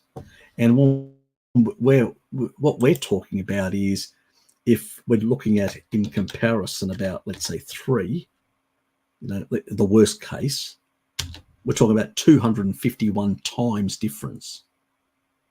It's an order of magnitude between spinach and what you get from animal foods, which is just ginormous. Nothing to worry about, people. Nothing to worry about. The biggest oxalate problem is things like spinach, foods like that, rhubarb, potatoes, very high in oxalate. What else? Yeah, there's a number of things. I have done a video recently on oxalates in foods and stuff like that, and there is a whole PDF files which actually go right through all the different foods and the quantities and the servings and everything, how much is in there. And there's very little, next to nothing in animal foods, and just from the metabolism of foods you generate very little in comparison, so it's irrelevant. So don't worry about it. Connective tissue in animal foods has some very important polypeptides which are important for the body. So your thoughts on methylene blue? People keep on asking me about this. I'm still on the fence about it. I think I've answered this how many times I can't even remember. I'll have to make a video on it. I know Sarah actually talks about it. It seems to have a lot of benefits. But, and I have to say, I did try it once. I have to say that I also had tried colloidal silver as well as an antimicrobial. I've tried a number of these things myself in the past. There's a nagging thing, because I can't find good enough robust evidence or science in this area.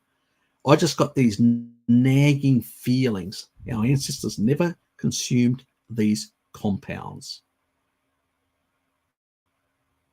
And while they seem not to be a problematic for, methylene blue can be a problem for some people, can react very badly to it.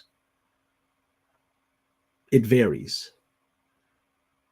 And I'm not comfortable with something which may be potentially a problem or a risk for some people to just, carte blanche way, just recommend it.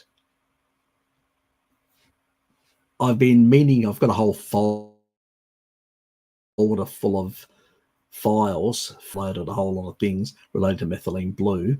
I do want to go through that literature and see the good, bad, and the ugly, and see whether I can come up with some definitive video at some point in the future. I don't have time now. It's going to be later, sometime later the next year, maybe mid-year or maybe a bit earlier. I'll see how I feel like at that stage, whether I can be bothered reading, quite a lot of research to basically get my head around and make a decision on how I feel about it. But I don't think the evidence is as robust as some people claim at this stage. So it seems to have some benefits for some people, but I'm still on the fence about it. And I've been meaning to have a conversation with Bart about it as well, a private conversation. At some point I will have a bit of a conversation. I think he's a bit like with me, he's a bit uncertain about it. All the things that people claim that it does. The evidence isn't as robust as people claim. Let me just put it that way without throwing people under the bus. I'm just saying that it isn't as robust, and there seem to be some side effects as well. and I'm not like 100% convinced at this point in time. There are other methods much safer and have got good efficacy that we can do and use, that me and Bart recommend, that seem to do way better. And I don't think we should be using methods that potentially could have some risks. That's my personal opinion anyway on the subject matter. And it's up to those people who are promoting it and arguing in favor of it. It's up to them to basically show me the evidence why their claim is valid. If they can prove me wrong, I'm more than willing to basically say, yep, you're right. You know, you've got a point. You've made your claim. I don't have a problem with being corrected on this, or somebody showing that, you know, you shouldn't be on the fence, Harry. There is good evidence that it does all these things, and you should be behind it. But at this stage, I'm just, I just can't. I can't make that move until I'm a perfectionist in a sense. I really have to go down the multiple rabbit holes. I need to be certain about something.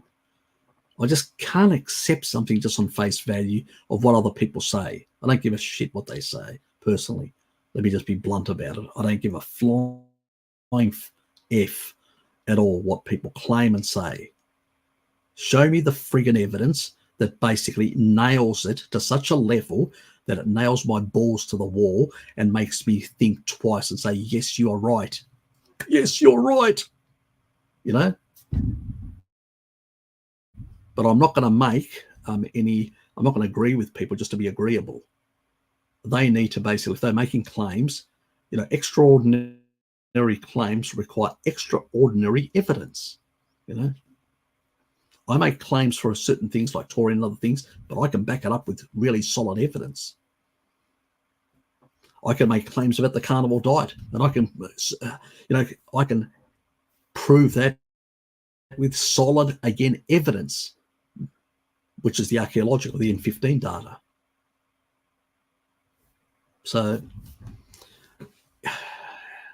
like anything, people that are making claims need to be able to back up their stuff. That's why when I do my videos, I provide all the actual research, all the links. People can go and look at them independently. And if they think that I've misrepresented anything, they can pull me up and I'll agree with them if I'm wrong, you know. So they've got that opportunity in a time. Anybody can get things wrong. We're human after all. But it's really important. And I don't like to bag anyone. It's not my style to sit around there throwing stones, because we all live in glass homes. And that's the reality. And we can all get something wrong in our lives. We're not perfect. None of us are gods.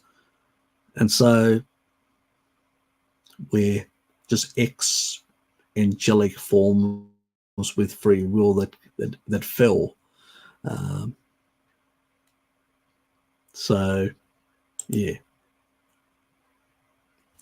I do a 7-day fast from form of carnivore. It helps me get over spondylitis.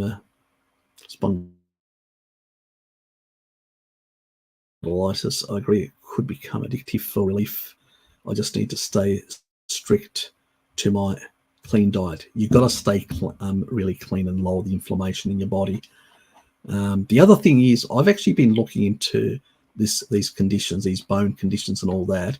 I do have a video that I did ages ago, and there is an oxalate dimension to it as well, where oxalates are getting into spinal tissue and are causing a lot of derangements. That's one element. And then there are sort of some derangements, like there seems to be too much deuterium in the soft tissue and not in the actual bone tissue. So, as I said, in the The areas where we don't want deuterium is in the mitochondria because they do damage. And this is why we talk about the 100 ppm to 130 ppm. In between there's a safe area. And where does animal fat is? Right at 155. Sorry, 115. Right smack in the middle of that. Perfectly placed. With bacon being a bit lower at 113. Don't ask me why. It just is. Piggy is supreme. Supreme piggy. Hail supreme piggy and hail bacon. Anyway, let's move on. Stop being foolish and idiotic, Harry. So yeah, there can be issues. You can actually go and get yourself scanned to see whether you've got oxalate crystals inside the bone tissue. Possibility in that regard to find out. Can be an issue. Then also not enough deuterium means that, see what deuterium does, it actually in the right places, like in the, if you're looking at a bird, for instance, the highest concentration of deuterium in a bird is in its wings. Why? And the actual, those claws, leg type things, which are really stiff, the base, that it's, so it actually holds up the bird's weight really well. Though that part of the bird leg above the actual claw things, that also has very high concentrations of deuterium. Why? Because it gives it stiffness, and so all these little bones that are in the actual leg part and in the actual the feathers, those bones that are in the wings, they have got a lot of deuterium because it actually gives a lot of stiffness. That means it's, it gives a lot of strength. Things. And that's why even in humans we want to have more deuterium in the bones, because it actually gives the bones more stiffness, more strength.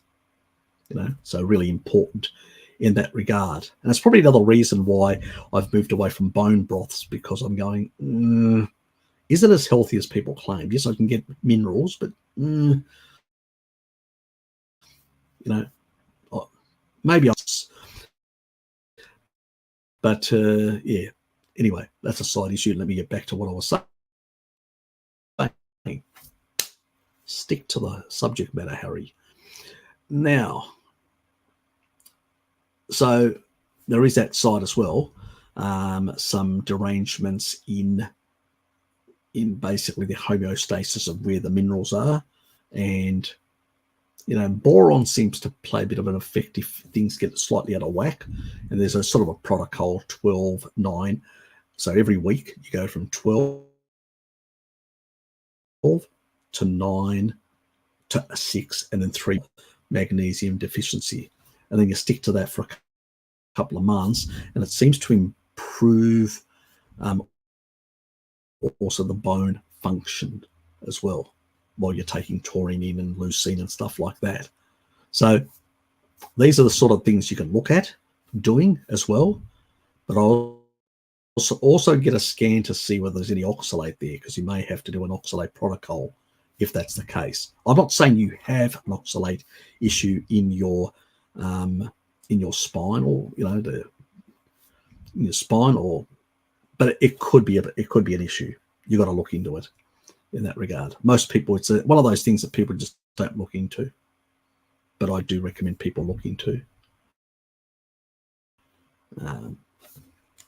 because certain spinal conditions do tend to have high concentrations of oxalates as well. So is it a coincidence? Maybe. DC, how are you, mate? Long time no see, mate. But good to have you here. It's been a while since we've talked on a Zoom session as well. How does cold therapy deplete deuterium in the body? What's the mechanism? Don't know. I've heard it stated that it does, but I don't really know the mechanism.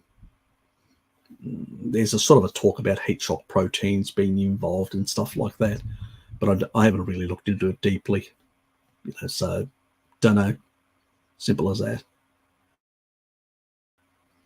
Where, through cytochrome C in the mitochondria, I know how it actually works there through photonic energy coming through, the stuff that Jack talks about in terms of affecting deuterium content within the matrix. But from cold therapy, I haven't really looked into the mechanism properly, but it seems heat shock proteins have some role to play, but I'm not sure. As I said, at some stage I'll get around looking at these sort of things to see whether it's true or false. I haven't looked into it yet.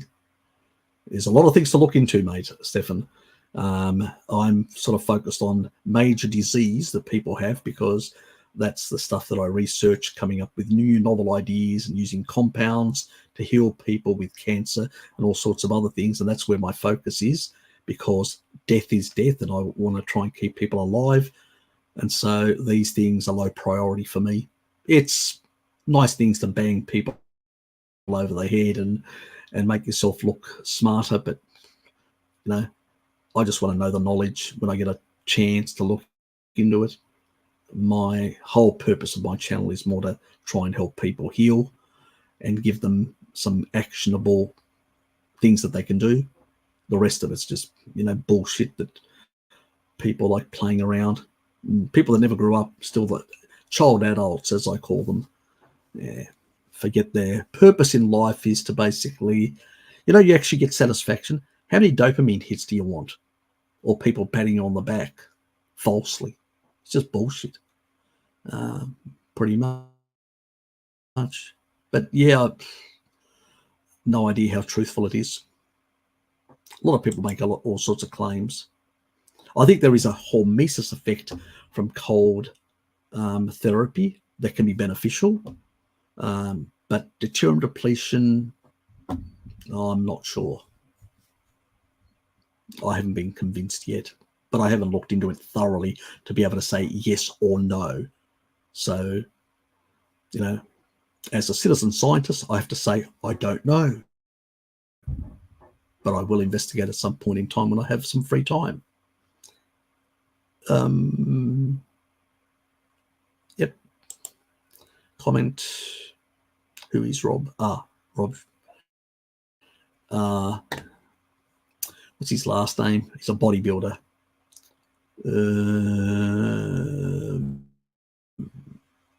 God. Nah. And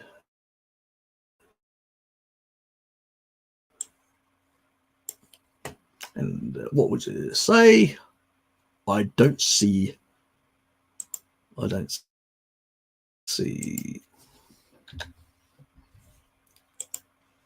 Let me just check. I need to go to Jonathan's site and look his surname up. I just can't remember his surname.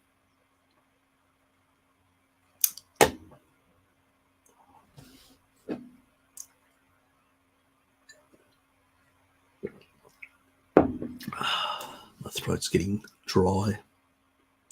Don't ask me why. I may not be generating enough metabolic water.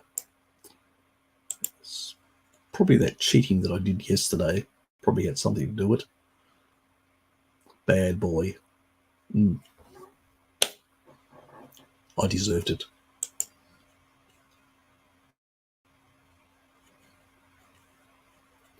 I had some damn tarts. And I'm not talking about those sort of tarts with a two-legged type.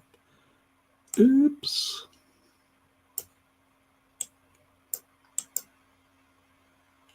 These Portuguese tarts. God. Yes. Here it is. That was 6 days ago that the video was done.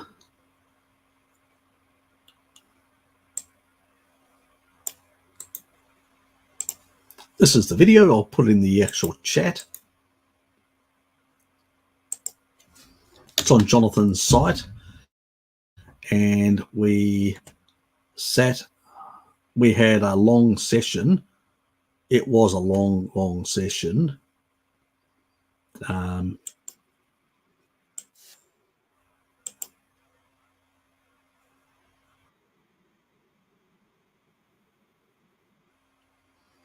So it goes on for well over 3.5 hours, and we go through a lot of stuff. So we go through the entire. So his name again.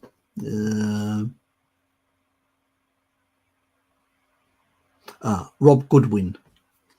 So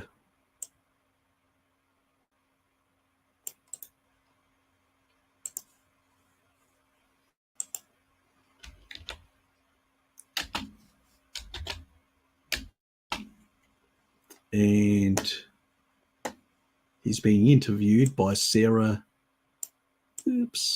Professor Sarah Voldivar. So she was interviewing him, and they were talking about calories and stuff like that. So those two people, and me and Jonathan contacted me and said, would you like to basically, Harry, debunk this stuff? And I said, I'd love to, because I didn't have time. And he said, so I said, we'll do it on your channel so you can actually do it and you can do all the processing, because I just don't have time to do it at the moment. And he said, fine. So we did it on his channel. He did all the processing and all that sort of stuff, which was great. So he released it on his channel. He sent me a copy, but I haven't actually put it on my channel yet. As I said, I've linked it in the community page. At some point, I will put it on my channel. Go on, actually, over there, watch it on Jonathan's, support Jonathan. And that pretty much goes through all the sort of details of the. I think that if people are interested in listening to some of the arguments that me and Jonathan put forward, they may find it very interesting. Anyway, I will leave it at that. Rob. Anyway, so let's move on. What is an organic acid test? Do you know about? I don't do them, but naturopaths will do them if you need to do them. But why would you need to do one? I don't look. I have stopped doing a whole lot of tests because I cannot see the value. If you're feeling good and you're doing a species appropriate diet, and you know quite clearly, that your body is doing well, unless you've got a real reason to go and actually do a test, why do it? Why waste money? Everybody's wanting to do these tests and that and do their lipids and whatever else, and I'm going, why? So, but people want to do them, and I'm going, how do you feel? So a whole lot of metabolic pathways aren't working well. They've got problems with just generally lipid metabolism, whatever, all these sort of things. It sometimes is not a bad idea to do those things, but for the majority of people out there, because I know a lot of people are doing them, and I'm going, what are you getting out of it? So, okay, so you've identified a number of byproducts of cellular metabolism. Wonderful. May I pat you on the back? You've just wasted a whole, because these are expensive. to look at all the different byproducts of metabolism. I just think it's just another one of those tests to waste money on. Personally, Stefan, if you want to waste money, I've never done one, and I never will do one. I think they're a waste of time. They're a better test to do than that sort of stuff. But anyway, that's me. These sort of things, like, they've come out of the research labs of looking at metabolic byproducts, and now everybody wants to know all their metabolic byproducts. It's just another one of those trendy toss. Yeah, one of those. Anyway, Harry, you've mentioned that you'll get it too lean if you don't consume cream. No, that's not the thing. I'm actually trying to dilute my fat stores. That's what I'm trying to do.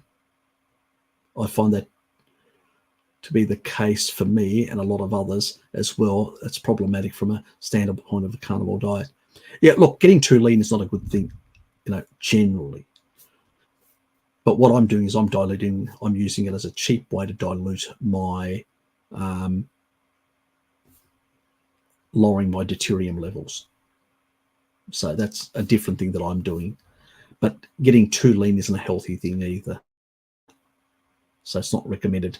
Tribal people try to not stay too lean, because then you start seeing, sort of derangements happen. Like that guy that Rob Shivers, one of his clients that was so lean, he was pretty much using most of the protein he was consuming. So luckily, and certain markers went up in his liver, indicating that he was using more protein for gluconeogenesis, because he just didn't have enough body fat. But also the problem with that is, protein used for energy purposes is still higher in deuterium. Not as high as sugar. It's in the 140 range. Sometimes can be slightly lower depending on which parts of the animal, can be at 130 something, but it's still outside the range of the 100 to 130. So sugars are obviously much higher in the 150 to 160 range, obviously much worse, but still it's not the way to get your energy. You should be getting it from fat. That's how we designed. We need fat soluble vitamins. We need all these things to support our hormonal system as well. Otherwise, like him, his testosterone and other hormones tanked. Why? Well, obviously you're not getting enough fat and you're too lean. So I don't think it's a healthy thing. No tribal person goes extremely lean, and the only times they do, it usually is in the lean periods through the dry seasons or the winter seasons, where they don't have as that you can see their sort of six pack, but that's not all year round. Most of the year round they have just a bit fat over it, and you can hardly see the six pack anymore. So that's what they build, and they try to maintain that as much as possible. So they've got energy on board sufficient. So yeah, this modern fashionable sort of stuff is very unhealthy. And it's another reason why some people get to that level and then get derangements and can't actually maintain or grow more muscle mass, lean muscle mass as it's called. Some people can't seem to get any adiposity if the type of fat they increase is not dairy fat. That's true as well. It's the reason for that is because of the stearic acid. The biggest, see, in the past we did not eat animals like, cows, steers. We were eating glyptogons and a whole lot of other different creatures out there that had massive levels of fat on them. So we were getting a lot of fat. The problem now is most of our animal foods in this interglacial period are much leaner because it's warmer. So they're leaner, they don't have as much fat on them. So even when we eat, we're not getting sufficient and less. And also most of the meat in the supermarket's trimmed. You know, you should have thick pieces of fat like that on the damn thing, which we're not. And as a consequence, when we take even the fats that we take in, and let's say we've got healthy mitochondria, we're young, healthy mitochondria. When you're older, it's much harder to, you know, it's the opposite, because you've got inefficient mitochondria, which doesn't actually, you know, generate as much ATP, but also doesn't actually utilize as much fat mass for energy production at the mitochondria. Whereas Bart calls it Gibbs free energy. Anyway,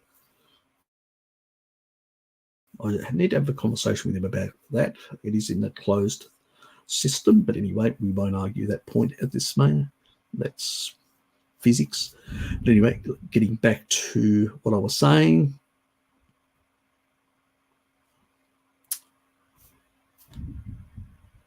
If you're consuming, let's say, beef, because most people are consuming beef on the carnivore diet, it will have much more stearic acid.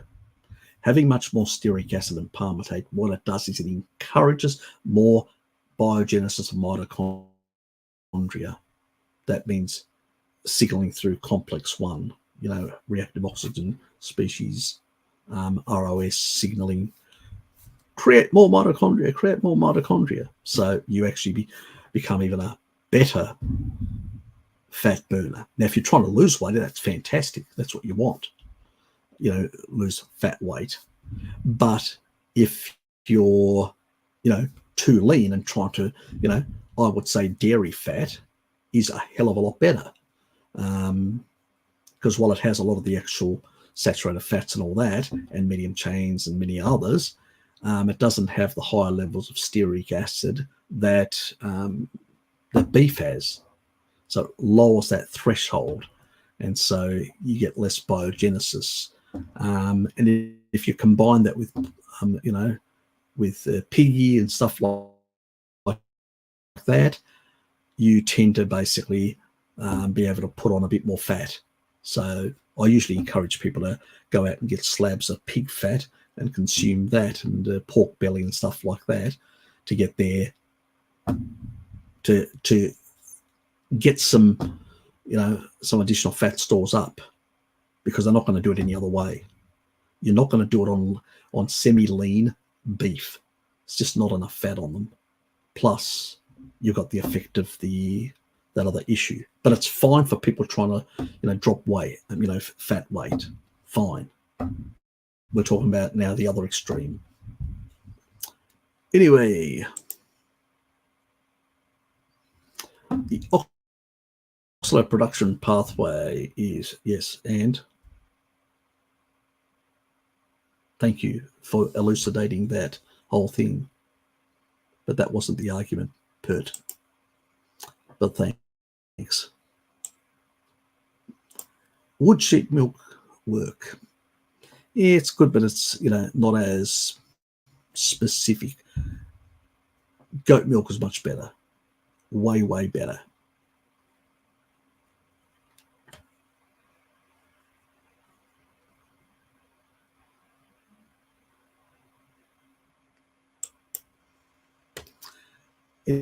Anyway, everybody is emphasizing about watching the sunrise for optimal health.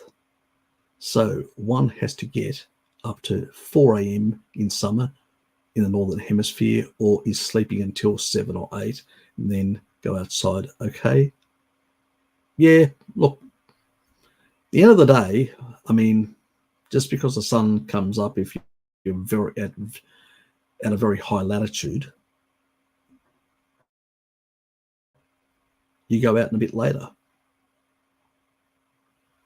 It's just is what it is, you know. I think your body does adapt over time. Over many generations, it's adapted. I know that in the Scandinavian countries, people would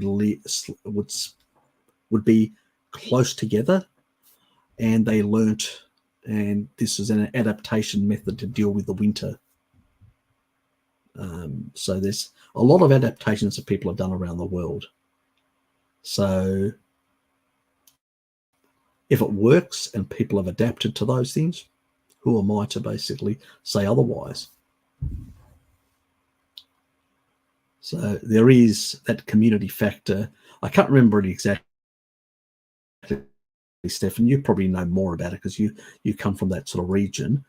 But Norwegians have a bit of a tradition of that sort of congregating together in the winter months. That supportive element, because it's bleak and all that.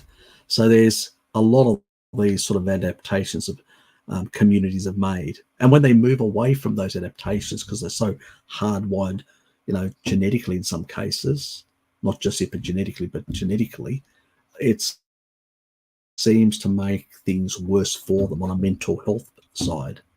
So it's there, clicked on the wrong thing, on a mental health side. So it's really important to be aware of these adaptations that people have in different regions and not just brush them off. Really important. Anyway, my singing voice disappears when I consume dairy. It seems I get away with butter through. Now, well, you may be reacting and it may be generating a bit more mucus, certain of the proteins. It's probably a reaction to the proteins than anything else. And you may want to try goat dairy or one of the others. Seems people don't have the same reaction, but some people when it comes to cow's dairy, they are a bit more sensitive. Not everyone, but some people are, to the proteins. So as I said, give goat dairy a look into, and you may surprise yourself. So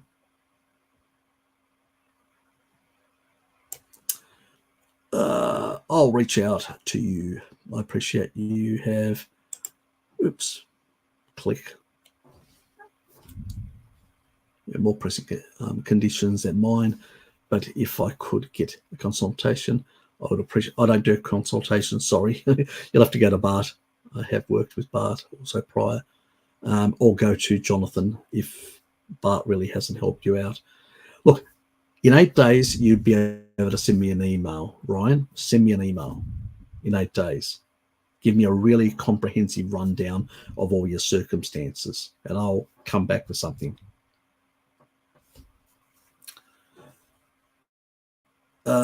You should never take such high doses of vitamin D. No, not a good thing. Please lower your levels back to 5,000 IUs. That's all I do. 5,000 IUs, no more. So higher than that can actually cause derangements. Taurine seems to help via calcium channel blocking activity, but it can be some derangements on the calcium side. So don't do such high doses. There's no need, unless you've got a quite clear deficiency, a severe deficiency, and you want to do it for a short amount of time. That's fine, but do not do it on a regular basis. And it should only be done at 5,000 IUs throughout the whole of winter. The only time I increase it to 10 or more for a very short amount of time, like for instance, if I feel like I'm coming down with something, I'm at the early stages, I'll hit up to 20,000 IUs for about 3 days, and then I'll drop back down to 10 for another 3 days, and then I'll back to 5. And usually I'll get a bit, and then it'll clear out of my system. And that's only in winter. The majority, I do 5,000 IUs all through winter. And the last month of autumn and the first 2 months of spring, until the UV levels get up, because I'm always outdoors multiple times. Even when I'm working from home or work, I'll go out in some of the breaks, and at lunchtime I'll definitely go out for quite some time. So I'll get enough my vitamin D status. I just checked it recently. It's at the top of the actual normal range.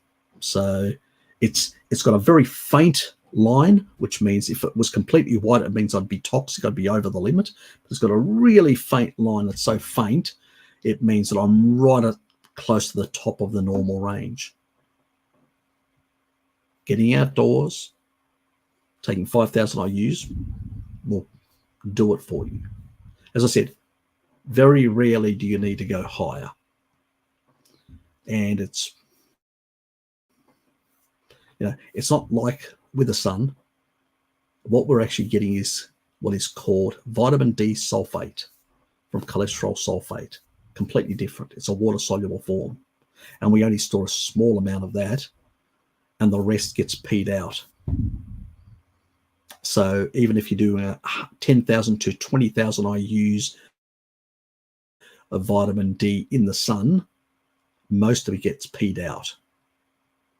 Problem in the supplemental form, it doesn't get stored. So, and it also can increase the uptake of calcium beyond. For me, it's not a problem, but for other people, it can be if they don't have the, for my genetics, it's, it's actually a godsend to actually take more vitamin D, because it actually could be helpful as a short term if my calcium levels go down. But for others, it can be a problem and create more excitation in their body. Not a good thing, which can be sort of modulated and regulated slightly with taurine and reduced. So, but yes. And why are you taking such a high amount of coenzyme Q10? I understand it's required, to move electrons between complex 1 and the other complexes. But is there a specific reason for it? Hope you're not on a statin. That's the only reason I was ever on coenzyme Q10. And I used the statins in the early days, years ago, to stabilize unstable atheroma. That's the only reason. Then after that, I gave them a boot, because they are a mitochondrial poison. Thanks, Harry. Oh, yeah, that's the question that we looked at further down. Move on. Do eggs have a lot of taurine? Thank you, Harry. They do, but not a. I wouldn't say like a massive amount. Maxine, the ones that really have a lot of taurine as foods is really, seafood. Seafood is the highest. Crustaceans are the highest. Things like oysters and things like that, mussels and whatever, are much higher. Then it's fish, and then it's meats, terrestrial meats. But obviously we can synthesize taurine from methionine and cysteine, but in a naturalistic environment where you've got a lot of you're earthing yourself, walking and pulling up electrons, you've got a negative charge, and you're not having stickiness in your endothelial vascular tree, and you're functioning better, it's less of a problem. But in the modern era, we've got more derangements than you can poke a stick at, and probably need a bit more help with taurine to break down fibrosis and do a lot of other regulatory things in the body. So it can be useful, yes. But I wouldn't consider eggs as a high taurine food. Not at all. I've just detached retina. Guys, if you get sudden increased flutters, little flashes, don't delay in seeing optician. It's serious. It can. I was lucky and just in time. I'm just telling everyone now. Thank you. I have heard about this because a guy at work had something similar. So, look, I hope you get well soon. Take care. I'll definitely get a bit of taurine in the thing to improve the healing, because it will.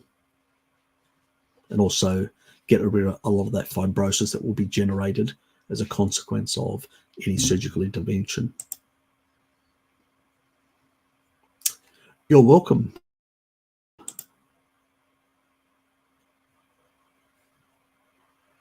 How long should one try to get rid of mucus supplement MAC? Only 1 gram, no more than that. Dad actually showed, Dad's nearly 89. He will be in January. And how long has he been taking it now? It's only been very recent, because he only had the condition very recent since the accident, well, getting run over by a car, or hit by a car to be more precise. What is it now? 2 months? I think he's been on it for 2 months. And it's one thing I actually, last week I thought, it seems clear. His airways are clear. Today I actually was having a conversation, just listening closely, and I go, because I had lunch with him, I go, it's all cleared. He didn't say anything. I didn't actually prod him, but I noticed that it was all clear. Yeah, I should have mentioned something. I don't know why I didn't say anything. Maybe I should give him a phone call tomorrow. So, seems like it's cleared up, Dad. But we'll keep on going for a while and just keep an eye on it, because I'm not sure what's driving it either, whether there's something around his environment has changed. So sometimes it's tricky. Since it seems to be working and seems to be improving his lung function, we'll continue it for the time being. It's 1 gram isn't going to cause him any harm. It does have other additional benefits. But yeah, it seems to really have improved. I don't get that where he was definitely, when he was talking and all that, you could see he was struggling. And there was some wheezing, like you get with bronchitis or asthma, that wheezing effect. And he had that wheezing effect, and that's gone completely. So, yeah, I should have said something anyway. But yeah, I've definitely noticed that it has gone. It's cleared up.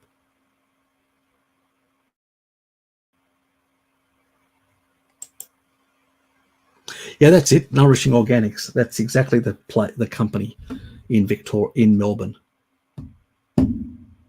You're on the south coast of. Does this company have a place? Are they only in Victoria, or are they in New South Wales? I don't even know. I know they've got a business in Melbourne, but I don't know whether. Yeah, but then again, you could actually call them, phone them, and see whether they can send you low D water. So you may get lucky. Plus, you could ask them for the kefir, the Caucasus kefir that they've got. There's a number of variations. There's a Turkish one, and there's a Georgian one, I think, as well. Anyway, does oxalate accumulate in everyone's tissue or only in those who are predisposed? There is a variability. There seems to be a genetic thing where some people can break down oxalate much better than others. And some people are more susceptible than others. There's been a few genes that have been identified associated with the condition. And so there does seem to be a relationship. Off the top of my head, I can't remember the exact genes to be able to quote the single nuclear polymorphisms, the SNPs as they're called. But they do exist, and there is some variability there. And also, breaking down oxalate, there is some variability, genetic variability as well. And the production of oxalate, there's also some genetic variability. So there is some variability in this, how much susceptible some people are compared to others. So, yes. If you're more susceptible, maybe you should get some of your citrate levels up in terms of supplemental citrate. Jerome. Yes, but thank you for the question. If somebody has artificial lenses due to cataract surgery, does that mean that she or he will not get the optimal spectrum of light anymore and thus have negative impacts. I've never seen any research to indicate that. Nothing. I did once look into this area of lenses, and I'll tell you why I looked into it, because I've got a large. When I actually did my LASIK years ago to correct my vision, I went to the top doctor in Australia. It cost me a bit more, but I never got any artifacts or any issues after that. I've got perfect. But he had already done at the time something well over 10,000 operations of this sort. So he was really good, knew his shit. So that was surgery in Melbourne. I flew over and stayed with my cousin, which was very nice. She mothered me for a couple of days because I had these big cups on my eyes, so I couldn't see anything. I just periodically took them off when I had to go to the toilet. So it was very uncomfortable. Yeah, I've never seen anything really, so I don't know is the correct answer to give. But I was given the opportunity to be able to put lenses in rather than actually have LASIK because I've got deep eyes, large eyes. So there was room to be able to do that, to correct. And then if it changed again, I could actually have another surgery where they just slit it, pull it out and put the new, one in. So on lenses and the level of, yeah, that's a different one to, but when I did look at it, it claimed, this was the claim, I can't verify this, the claim was that the full spectrum of light comes through. That was the claim. Now, if that's true or not, I don't know. Yeah. I don't think there's any research on that at all. But that's an interesting thing you're actually asking, Stefan. It's a really interesting thing because, light signaling, this is where I do have a lot of agreement with Jack Cruz, light signaling is really important for the circadian rhythms and really important for modulating a lot of internal clocks inside the body. So,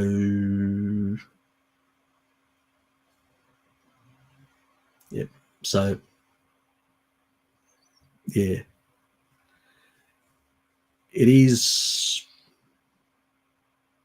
an issue that hasn't been looked at, that needs to be looked at as a public health issue that looks, because there are more and more people that have got cataracts and had cataract surgery, and I don't think a lot of aftercare investigation has been done in this area. I think I'm not saying it's that they're negligent, but I think it is a piss poor follow-up in investigating whether there are any side effects of the intervention. There is an attitude in the ophthalmologist sort of field that there is no side effect. And I actually did ask one guy where I was doing my glaucoma test quite a few years ago when I was 50, and he couldn't give me a straight answer at all on some of these things. So it was quite clear that they don't know, and there is no research. So I can't tell you either. But yeah, that is interesting, because if certain part of the light spectrum, even the stuff that you can't see, your eye, your internal, does actually pick up that signaling. Could that have a negative effect? Potentially. Yeah, that's a very interesting. You really got me intrigued. I love these esoteric things. They, it's going to happen. I'm going to have to go away and actually look into this. because these things nag me. They really nag me. They get under my skin, you know. Because other things don't. You know, when I hear people using reductionists, it's like, oh, check out this pathway. You're, you know, yeah, really. Go and tell somebody else this reductionist nonsense. That doesn't really impress me. But these sort of things where it's this grey area, esoteric stuff and like that, this really intrigues me. I have to look into it now. Damn, Stefan. God, you got me going now. You know how to press my buttons, mate. I am very grateful for your service, Harry. Have a good day. And everyone else, I have to go. See you, Ryan. He's probably gone now. Thanks for being here anyway. When you do listen to the rest, tallow and eggs taste amazing. Yes, they do. Yes.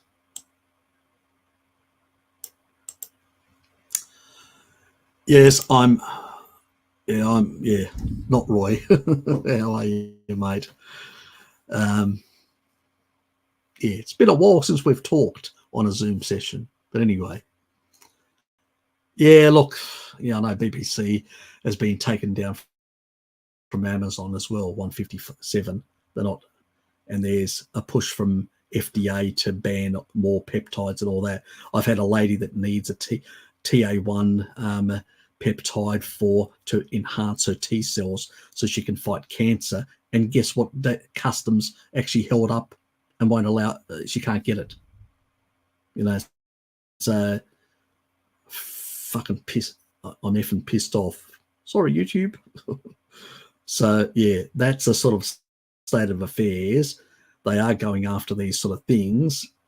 I'm trying to find new sources as well. It's really annoying because these are really important. They have a lot of positive effects on the body, and when people have got a lot of severe health problems, and we've got sort of at the moment due to the Jabba the Hutt, we've got the situation where it's sort of suppressing the T cell production, you know, so it's sort of down regulating those pathways. And what happens is by having this suppressive effect on T lymphocytes, people that are in remission, cancer remission, are having these explosive cancers and are dying after a couple of months. And this lady actually did this sort of thing, and I don't know whether I can save her or not, but I'm throwing everything in the kitchen sink at it, trying to. I wish she had not done this. We wouldn't be here. But yeah, this is a friggin' damn problem. Yeah, it's very annoying, to say the least. It's really, really annoying. Because these people seem to not really give a flying toss. And let's say if I had their face on, if I had a cricket bat, that's like a baseball bat for the American crowd, I'd like to use, yeah, you know what I mean. That's how angry it makes me. These people are criminals. Anyway, you know, what will they do for Big Pharma?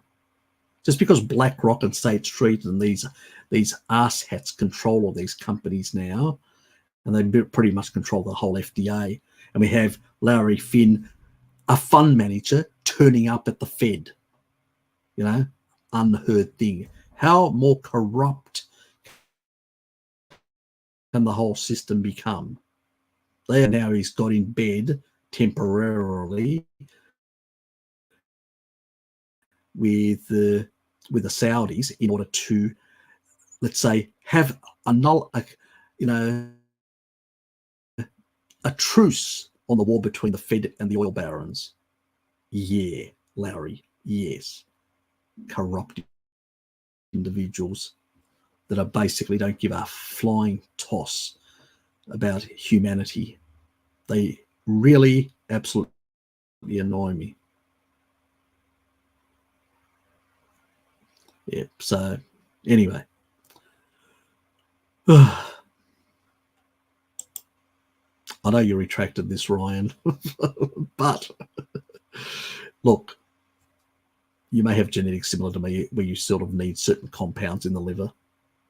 So it could be choline, it could be, you know, a few other things like that for methylation purposes, and you feel better. So do investigate choline. You may get the same effects, and then you'll know it's a methylation issue. Anyway, if I budget, if on a budget, is any taurine supplementation better than none? No. It needs to be a free form. If it doesn't say free form, no. It's bound to something else that doesn't work the same way. So don't waste your money. There are cheaper versions of the free form. You just have to look, go through and see what's advertised on iHerb and what's advertised on Amazon and a few other places, the free form. And sometimes you get lucky in finding a cheaper brand.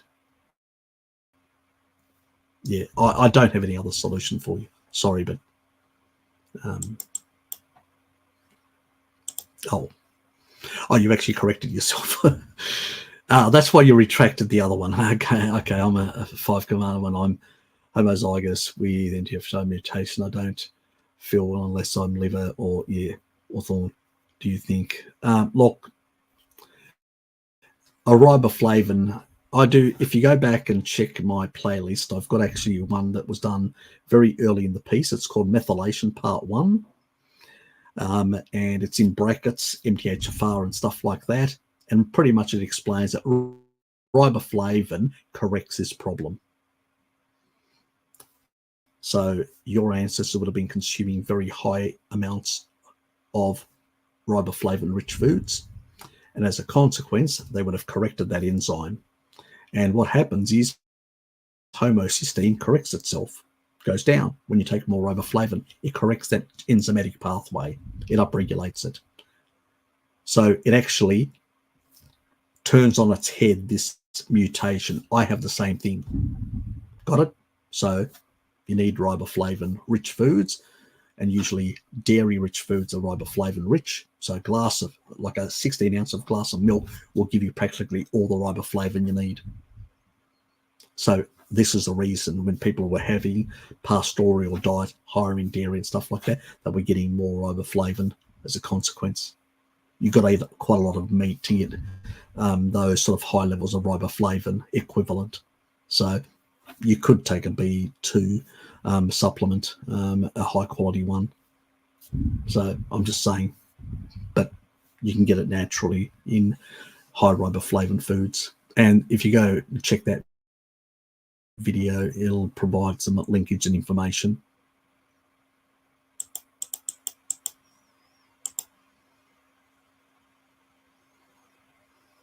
Oops. So that's why you're getting actually improvement, because you're getting the methyl. That's why you're getting the methyl donors, is what I'm saying. So you could use a choline supplementation or eat more eggs, and that would actually fix the problem very fast and avoid getting excess copper into your system. Just keep that in mind. Yep, I think Scotty said it. Yes, mostly animal foods, especially in dairy.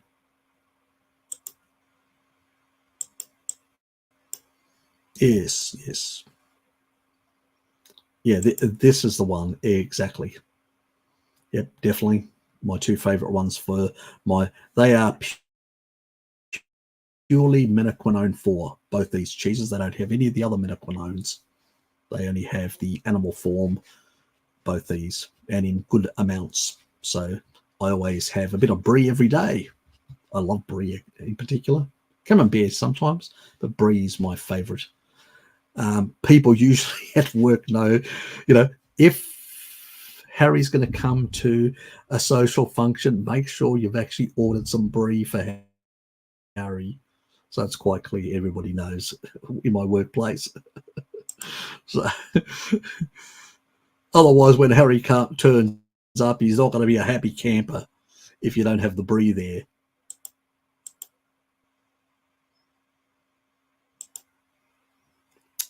Anyway,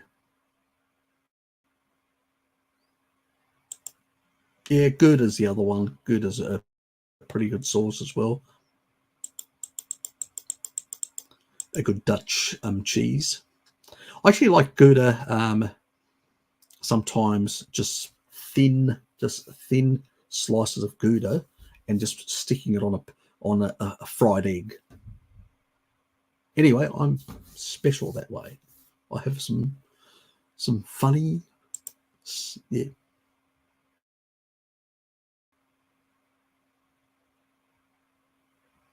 Yeah, that's one of the side effects about derangements to the gut microbiome and stuff like that. So I'm wary of all the benefits that people claim. Yeah, good point. Yeah, it is. Yeah, in my family, it actually runs as well. Like my mother, my two sisters were completely and utterly grey in their 30s. My cousins on my mother's side, all grey in their 30s.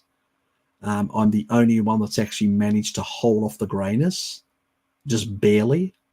And as you can see, I do have some, oops, you can see some grey around here. And you can see some grey on that side. And you can see a bit in that centre part over here. You can see a bit of grey. And depends how I comb it, my hair, or back straight like that. If I do it sideways, it's not too bad. If I do it straight up, all those hairs that are in that middle part pop up, and you can see like this grey sort of area. So I do have photo bleaching genes that I tend to bleach. And my younger sister, her hair when she was really young was sort of white, blonde white, because it was photo bleaching. So she has the same problem. Then eventually became, just too white. So even my hair is not like grey. It tends to be sort of like a white color because I get this photo bleaching. I do wear occasionally a hat when I go out. I don't like wearing hats. And sometimes when I go walking, I won't wear a hat, and sometimes I will.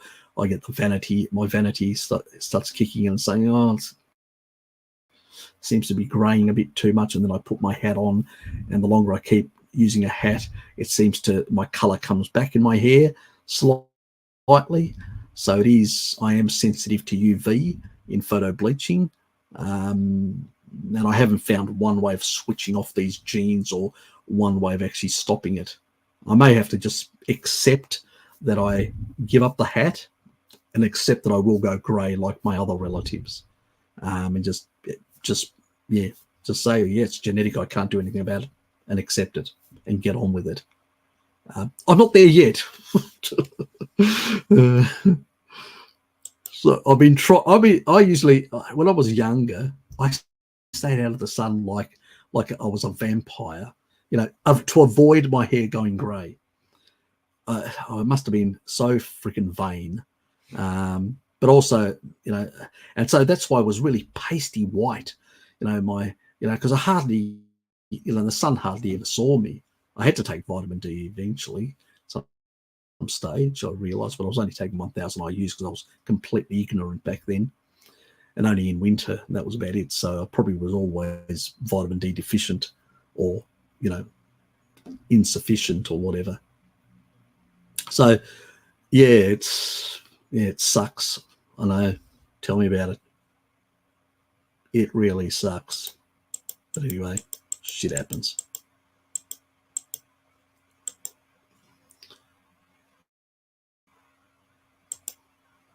Oops. Is that going to work? Yeah, I'll organise another one. I'll advertise it soon and try and get a few people to turn up. Maybe next weekend I'll do it. So we'll have a Sunday. Oh, Harry's here. and he just surprises you. You know, I think that's what I did last time, and I just have all sorts of conversations with people on all sorts of issues, because we get into politics, we get into geopolitics, we get into religion with some people, all sorts of manner of things discussed. So things that sometimes we can't discuss on YouTubia because of the censorship that exists, and I don't want to actually endanger the channel, because ultimately the channel's here to try and help people with their health issues. So I'm trying to be careful. I do need to get the other channel that's actually had one strike. I think it's nearly over, and once they get rid of the strike on that channel, or they allow it to function again, I will promote it as the alternative channel in that regard. And I'll shift some of my geopolitics and stuff like that onto that channel to protect this one, basically. But even now, being a carnivore seems to be a hostile thing on the social media. So don't know how ourselves in. It just seems to be getting weirder and stranger and crazier by the day, nearly. Regarding politics, I find Varoufakis' concepts of techno-feudalism quite interesting. Yeah, it's sort of, we are moving towards what I call a dystopian rentier capitalism.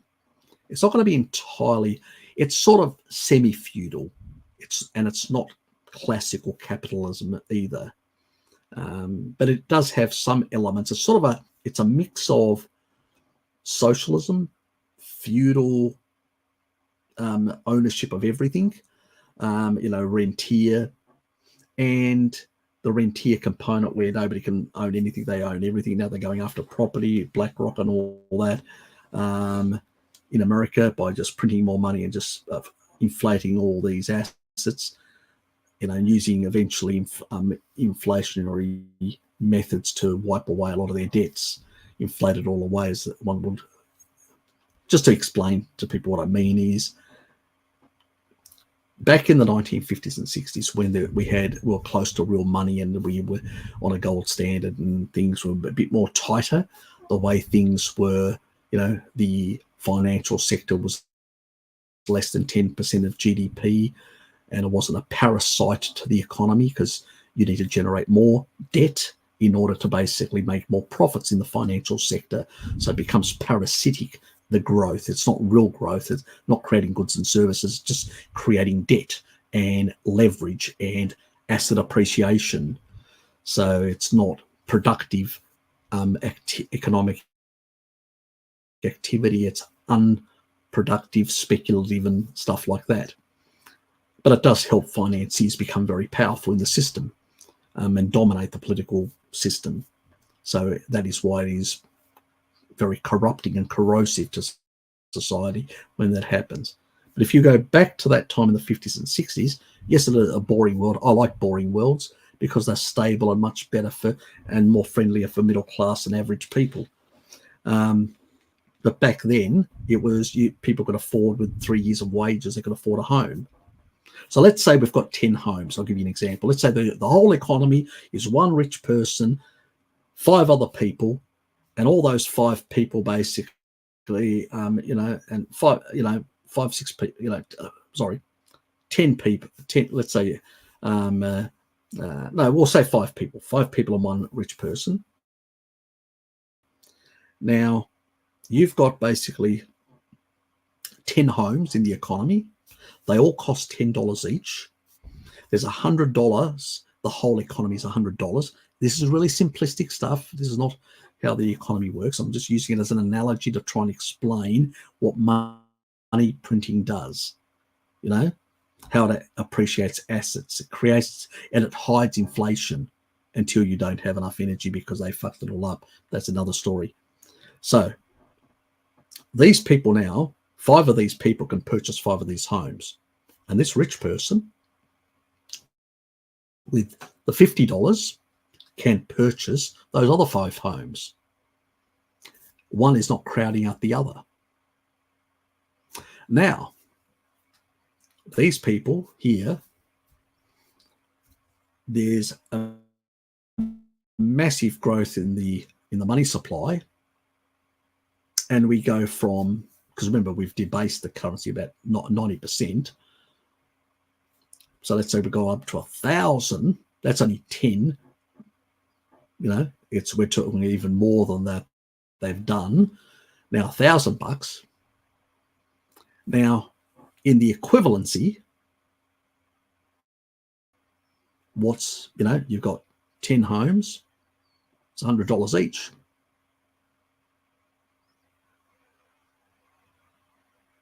You would think, but it won't go that high. Now, these other guys, all of them together, they got $10 each. That's $50. $50. They can't even afford one home. This guy with 1,000, with $500, and let's say these homes go up by 10-fold, so become 50. They can barely afford one home together, let alone any one home. But this guy, the $50 homes now, 10 of them is $500. He can own the whole lot and have spare change out of the 1,000, because they only have 50. He's got about 950. He buys that and he's got spare change to speculate on other things. Do you see what money printing does? So debt is money. Debt for somebody who's paying like a mortgage or takes out a loan for a home that they're going to live in, so they're getting no income. This is not an income deriving asset. It's a depreciating asset that's costing them money, and they can't even write it off as a tax, because it's for personal use. The businesses can write off everything off as a depreciating asset and get reductions in their tax. Plus, what they do is they reinvest all that money and purchase more and leverage and buy more assets. And so what do they do then? Because they've got more, the assets appreciate, then their debt to equity, to their assets, is lower. So they can go out and get a loan. Loans doesn't get taxed. It's not income. So they can actually use that. And as things appreciate, they can pay it back. And they can use that as, they can use it all as business expenses and even get tax benefits on that. So they wrought the whole thing. That's why they pay no tax, because they're not earning income. And they can actually and they can dominate the economy. This is how these big funds, and people like Soros and these sort of people have got so much, they've got so much equity value that they can borrow any amount, and they just keep on leveraging all these assets up. Each time more money printing happens, they have to take that money in and buy more assets, because they can't use it any other way. That's the only way they can become wealthier. The more it goes up. And remember, the higher the money printing goes and the higher the value of their assets goes, eventually, could go up to, let's say, one home being $10 million each, where it was 100,000 in the past. Now it's 10 million, as an example. And you got a loan on that you bought it back then, which was 100,000. You could just pay it off just like that. It's very easy. From one home, sell one home and pay off a whole lot of assets. You've just gained massively. This is how they make their wealth, guys. They make their wealth through this parasitic approach. Anyone can do it. I know how to do it as well. And I got into it slightly, and I got out of it. And I got out of it because, for my own reasons, I felt dirty. Anyway, but that's my personal stuff. Don't want to get into it. But what I'm saying is that these people are really corrupt in the way they've corrupted the system. They own the politicians. They own everything. And that's why, you hear Klaus Schwab, pushing that we'll own everything and you'll own nothing and you'll be happy, all this bullshit. And yeah, it is moving towards something of that thing. But Yanis, unfortunately, doesn't have really any solutions to this sort of stuff. On the opposite, he even agrees with some of the stuff like, pushing the, social income and all that. They want social income, these people. He's playing into their bullshit because they can print as much money and give you your kibble, your ration of kibble, your ration of this, your ration of that. And they can monetize you, through information processing. It's not the way to do it, John Varoufakis, Yanis, because that's what Yanis means, John, in English. So wrong idea. You want to fix the system? You got to go back to real money. How do you do that? Simple. Raise massive levels of tax on the rich. That's how you do it. On all their businesses, on everything. And control money so you don't get a flight of capital. You do it at night. You pass legislation and you restrict capital flows. You control them. It's what happened in the Truman Doctrine. Harry Truman, great American, didn't invite any bankers. This guy was not any socialist. He was one of the most anti-communist and anti-socialist people out there. But there was a difference. He didn't raise taxes to basically give it out in welfare checks to a bunch of bludgers, lazy people.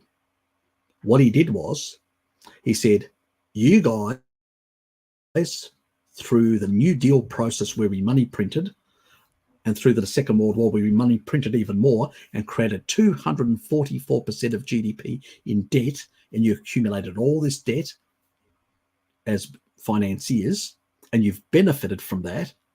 Now we're going to tax you on that to basically reduce the debt. And that's what he did. That was the magic. He reduced the debt. The rich were still there. But what he did was he shrank their wealth back to a level where they weren't a parasitic class in the society. He basically restored traditional capitalism that had been bastardized through money printing and brought it back to real economy of production of goods and services. He didn't give money. I don't believe in giving any. I've worked all my life. If you're a bludger and you don't want to work, go on and die somewhere. You deserve not even a cent in welfare checks. I'm not into welfare, guys, at all. But I'm not into parasitic capitalism either, because most of the actual right wing today is into parasitic capitalism. Capitalism is great. Bullshit. Larry Finn and Soros and all that gang are a bunch of parasites. Money printing through controlling the Fed. That's what really happened.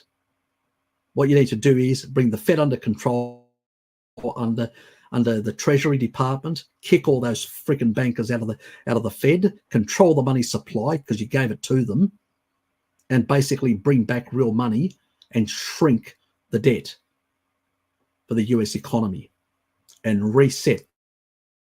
That's the sort of reset we need, like the Harry Truman style. And that exploded the middle classes and created the greatest middle class explosion in the history of humanity. Thanks to Harry Truman, a man that everybody's forgotten. They think about all these other great presidents. Bullshit. They're all a bunch of retards and a bunch of idiots, actors and whatever else. Had no idea, no vision for the future. Harry Truman was a great hero, the true American hero that everybody's forgotten. You know, you Americans should be ashamed of yourselves. Go and learn from Harry. He understood how to restore proper capitalism. The top marginal rate on the bankers was up to 93%. He took back what they had grabbed with their grubby hands through the money printing machine and brought them back to normality, which is back to less than 10% of GDP or roundabout. So he shrunk the debt down, not to zero, but it was about, I think, 60 something percent, and then lower the taxes. You know, once you guys got all the benefits for the money printing, now we're taking some of it back to restore proper economics and bring a gold standard and all that. And then Lyndon Johnson came along, that criminal that I suspect had something to do involved with JFK assassination. I wouldn't be surprised. There's a lot of evidence indicating that way. And then what did he start? He started all this welfare bullshit that destroyed the middle classes. And the whole idea was because if you want to give all your mates a lot of benefits and start printing money to do all sorts of nefarious globalist politics, because that's what it is, you know, if you're not going to tax the rich, you need to money print in order to create a big war machine to dominate the world for the globalists. And that's what he did, and destroyed the middle classes in the process. And now to so-called save the economy, they're destroying the middle classes even further, obliterating them more likely. But that's really what's actually happened. You know, so you know, I don't subscribe to Yanis's economics. I basically subscribe to Harry Truman. He understood how to restore proper real money capitalism, getting back to a gold standard, getting back to real money, which means you want wealth, go and produce new goods and services that people want to solve solutions. That's really the strength of a market economy. If you utilize it, you can actually do fantastic things. And you can create so much wealth that the middle classes, because of the productivity that comes out of it, this is the thing. When you increase productivity through cheap energy, going back to fossil fuels and robotics and all that, what happens? The cost of goods and services goes down. If you've got real money and you're not money printing, that worker who has $10, that $10 now buys more stuff than before, becomes richer. The middle class becomes more prosperous through the productivity of their efforts and the general economy's productivity. Yes, the rich get a bit more as well, but they don't get exponentially more as they would through speculation and asset appreciation through money printing. They also have to work hard. They can't be lazy and use leverage. They have to basically create goods and services and work with their workers to basically both benefit. But they don't want that. They don't give a shit about the other people. They just want to leverage and make as much as they can, because it's a parasitic system. It's easy money, but it's dirty money. And if you're a man of faith like myself, you feel dirty getting involved in that sort of stuff. But that's my personal opinion. You know, I could be an Orthodox Christian idiot that has thrown away opportunity. Some will think that. Fair enough. Good luck to you. Live your life as you like. Anyway, guys, I think that's about it. I'm going to basically, it's 9:30 here, and we've been going for nearly 3.5 hours. I'm going to pull the plug on all this. Thanks, Jonathan. And I hope, you know, these sort of insights into understanding nutritional stuff and all that sort of stuff, but also, you know, some of the geopolitics. I have different ideas, you know, about a lot of questions and a lot of issues and stuff like that. And I view things very differently. You've probably seen that I do have a sort of, I'm not, you know, even on the Israeli issue and the Arab issue there, I have a very different opinion about all that sort of stuff. Some people have criticised me for it, have actually had a bit of a go at me and all that, that I'm a shill for Israel or stuff like that and all that. As far as I'm concerned, I'm a Greek patriot. Years ago, I was opposed to Israel because Israel was pro-Turkish. Now they've realised the errors of their way, and they've realised the real threat in the region to the Arabs, to the Greeks, and to the Israelis is the Muslim Brotherhood. These extremists who want to set up a caliphate and launch war against Europe once they've dealt with the Israeli problem, once they've genocided the Israelis. So they're a frontline state. And so I view things from the prism of geopolitics, of national interest, because I am a patriot, like an Australian and a Greek patriot, and I view things, I'm a dual national. I view things from a patriotic view. I don't have any feelings, special feelings for the Israelis, the Jews, they're another people.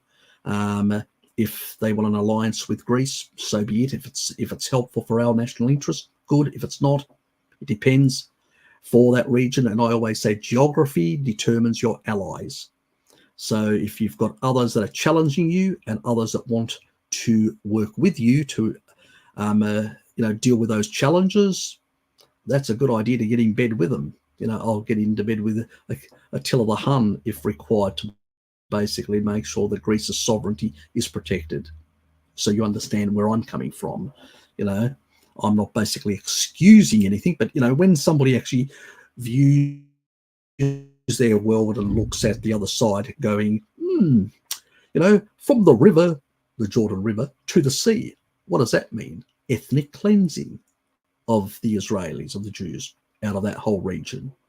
And they are the indigenous population, last time I remember, and they have continued presence there up until the 7th century when the Arab Caliphate came in and kicked them off their land and took over the farmland. And that's when really the big exodus of Jews happened out of the region, and they actually first spread out through the Caliphate in different areas of the Middle East, Spain, because that was part of the Caliphate, and then eventually into Europe at some stage. But there were still Jews up until the modern day. They were still living in that region, so that hadn't changed. There was just less of them. Palestine was just a region named by the Romans, then became a region named by the British when it became a protectorate, that they had actually had control over after the Second World War, because they were involved with the Arabs against the Turks in the First World War, and after the Second World War they were involved with the Arabs against the Germans. So that was part of the geopolitics of that region. And, the Jews had become a bit powerful in the British financial system, and they had applied pressure on the British to give them more rights to that land. And they got them. That's what happens. The other side would have done the same if they could. So it's just the way geopolitics works. They ended up in that region. They fought for the place. They won multiple battles, and they kept it. And the rest is history, as they say. People can argue either way, but I do believe in a two-state solution. But the problem is the Arabs don't want a two-state solution. That's the problem. When the Israeli state was set up in those early days, they were offered citizenship in the Israeli state. They rejected it. They walked out and moved into the region, I think it was called Transjordan then, which is the West Bank, and they moved into that, and they also moved, which was part of Jordan, and they moved into the region of the Gaza Strip, which was controlled then by the Egyptians. After the, there was a 6-day war. They were able to win some of this territory, and then they were able to hold it after that. After the what was it called, One Kippur War, or whatever it's called. I'm not pronouncing it right. 1973. And what was the name? I forget her name now. So the Israeli Prime Minister at the time, and just give me a sec. She basically ordered, this is how bad it got, the Arabs were actually winning the 73 war. This was the first time. So the Israelis are not invincible, as many people think. So the two previous ones, they got them. This time the Arabs got a bit better organized and came with actually even more force than before, and actually were able to penetrate much deeper into Israeli territory. And it was really hard for the Israelis to basically, they were desperate at that point. Things were not looking very good for them. And, the fronts were nearly collapsing.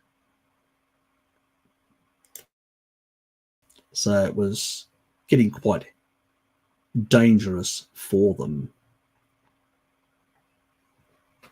And come on, where is it?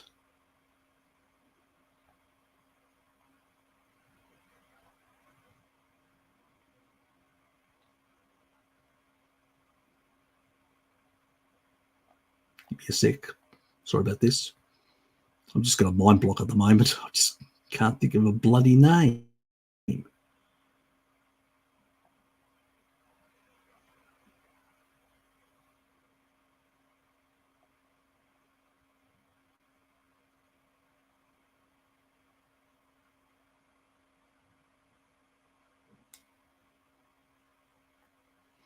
Anyway, it doesn't matter.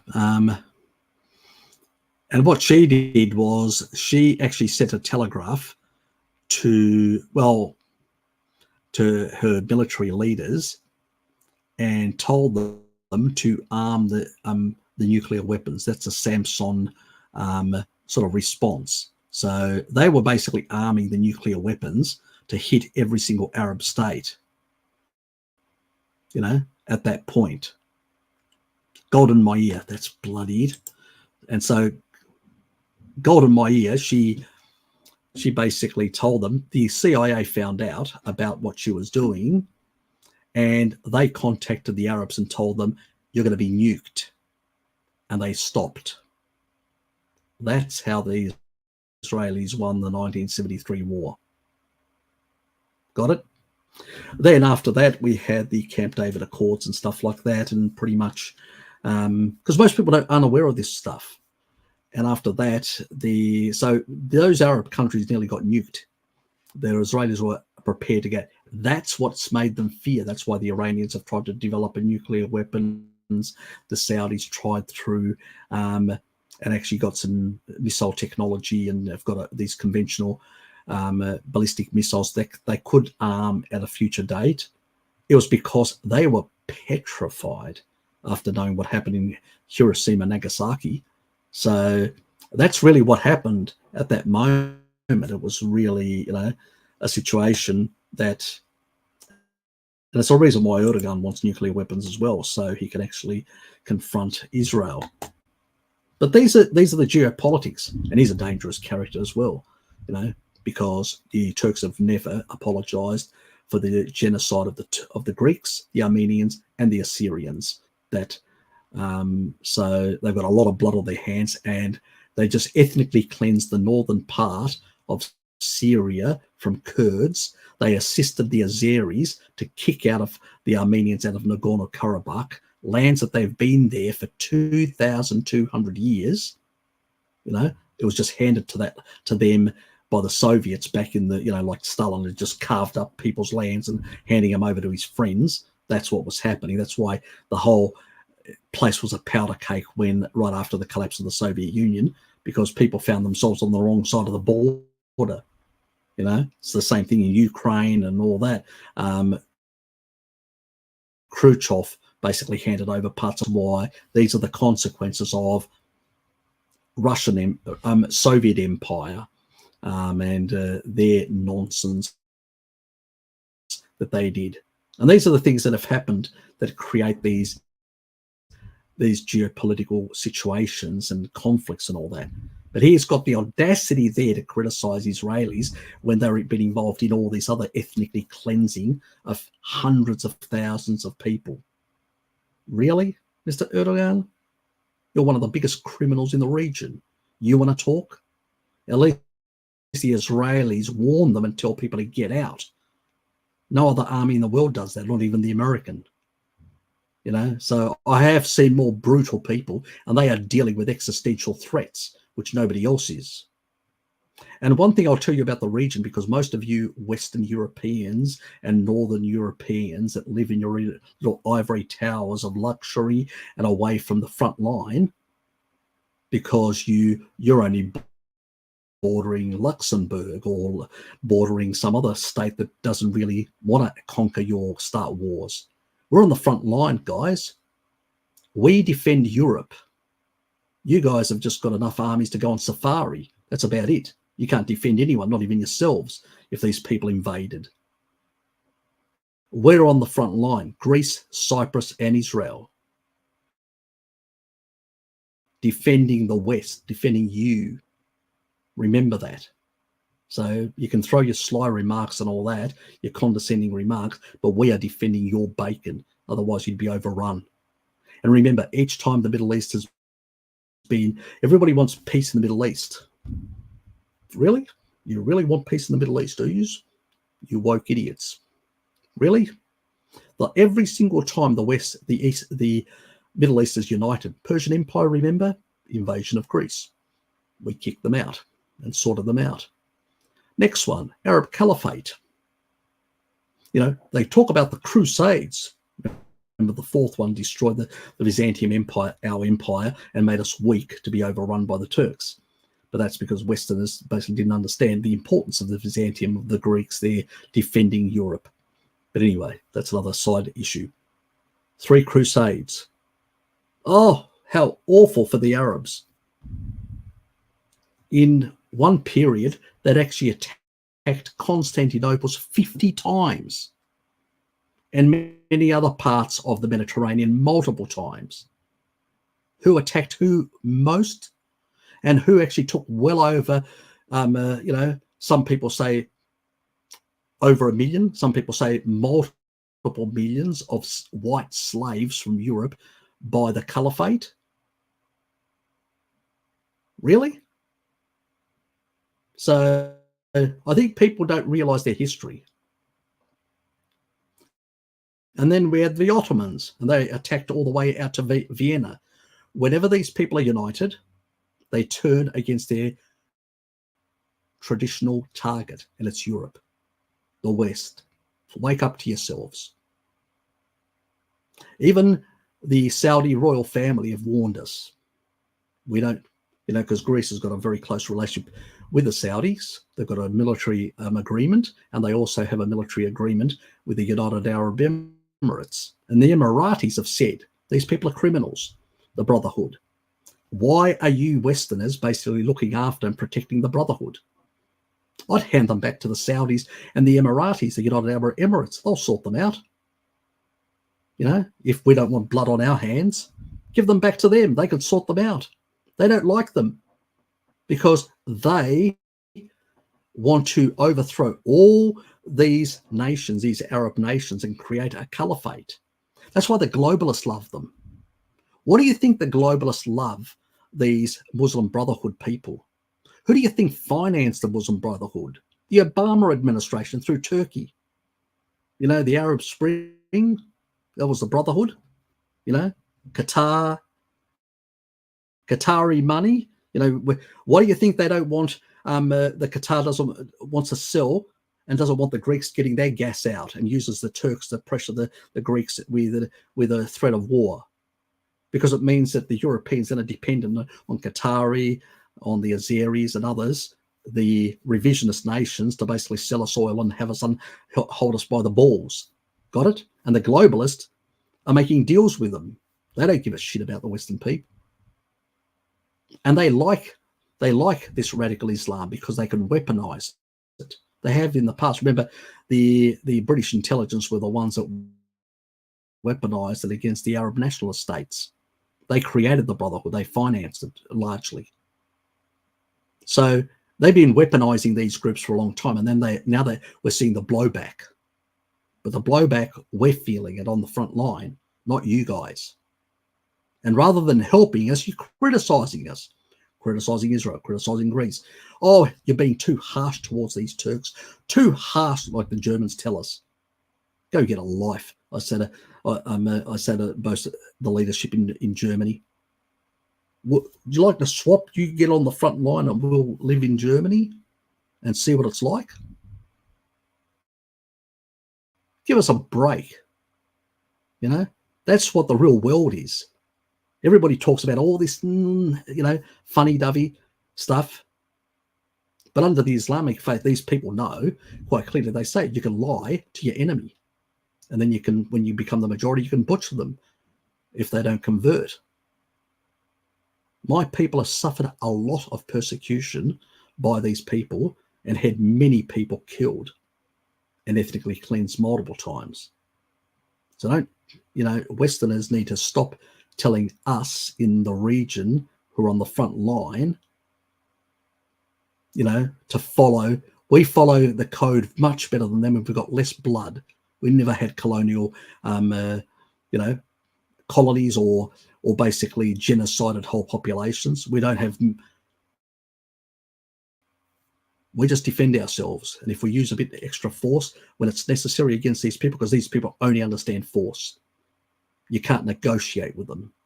There is no negotiating with people that want to ethnically cleanse you and kill you. Erdogan says, we're going to come one night and kill you all. We're going to bomb Athens. That's the stuff that he tells his people. And then he goes, and most of the Westerners are ignorant. You got no idea. He actually does certain things at certain dates because he knows that they're connected to the history of the Ottoman Empire, because he wants to rebuild that. And he actually goes and does these little ceremonial things. Like he went to a specific date to turn the Hagia Sophia from a museum into, basically there was a church originally, into a mosque. And then he does his ceremony. He gets to basically be blessed with a weapon, with a sword, as the new caliph. The Arabs were incensed. That's when they boycotted, the Saudi Arabians boycotted Turkish products when he did things like that, because you're not the leader of the Arab world. And he says, well, it's irrelevant. It's the Muslim world. We control it all. And they use a lot of propaganda. They're using all these money. They've been using criminal money because they were involved up to their eyeballs in drugs, people smuggling, all this sort of stuff. And the West, some of the Western people, politicians, are into it, and they're getting kickbacks because they don't care about you Westerners. We'll get screwed first on the front line, and then when we collapse, you're next. Your politicians would have retired and moved on, but they would have left a mess and a legacy of a mess. And if our Arab friends, like the Saudis, that everybody criticizes in the West, and the United Arab Emirates and Sisi, if they fall, if those people fall, you've got the Brotherhood in power and all these sort of things, right through the slave owners in Libya, all right through all these people. What do you think they're going to target next? Think. These globalists have got no idea. They think they can weaponize things and use it. But when the blowback comes back, this blowback may come back as much more dangerous than anything in the past. And we may have the fourth united Middle East. And that fourth united Middle East, where do you think it's going to launch its caliphate war against? Think, people. Wake up to yourselves. You're living in a dream world of bullshit. We understand. So I take this position, not because I'm pro-Israel, because geography dictates that I need to basically, my enemy's enemy is my friend, because by the middle of this century, the geopolitics would have changed to such level, if the Brotherhood controls all these and these political powers unite together, they could potentially launch a conflict. At the moment, they are, in a sense, within their own faith, are heretics. They would be viewed. Why do I say that? Again, you need to understand their religion. Under Islamic jurisprudence, the law, only within the Sunni, not the Shiites, but within the Sunnis, which is the majority of the Muslims, only those who are descendant directly from the Prophet can declare jihad, holy war. Guess who they are? The only two is the royal family in Jordan and the royal family in Morocco. That's it. Those are the two families that have got that role. It's really hard. They can't spill that blood. Palestinians tried to cause some issues when they were in there. That's how corrupt they are. You know, following the brotherhood, they were trying to attempt to overthrow the regime there, because if they could get rid of that, then they could say, well, there's no one, we're going to set up some other dodgy thing. But as long as those two leaders are, now the Jordanians are quite close to have good relationship with the Israelis. They've got a good relationship with the Americans. The Moroccans have got very close relationships with both the Americans and the Israelis. You know, the Moroccans have even got closer relationships with the West. So as long as those are the only two that can actually declare a holy war, and it has to be that they can justify a threat to the Muslim world. Now there are, and then you know, things are very dicey and things are, you know, very dangerous and all that. You don't know what these royal families in the future, their children could change, could be influenced by these nutcases. Do you understand what I mean? You don't know what the world will be in 50, 60 years from now. The current leaders are fine. Their kids, who knows? You know, that's the problem. Now, these minor sort of what is called, there's these sort of secondary types of jihad that they can launch, but they can only be defensive. You have to be attacked first before you can attack.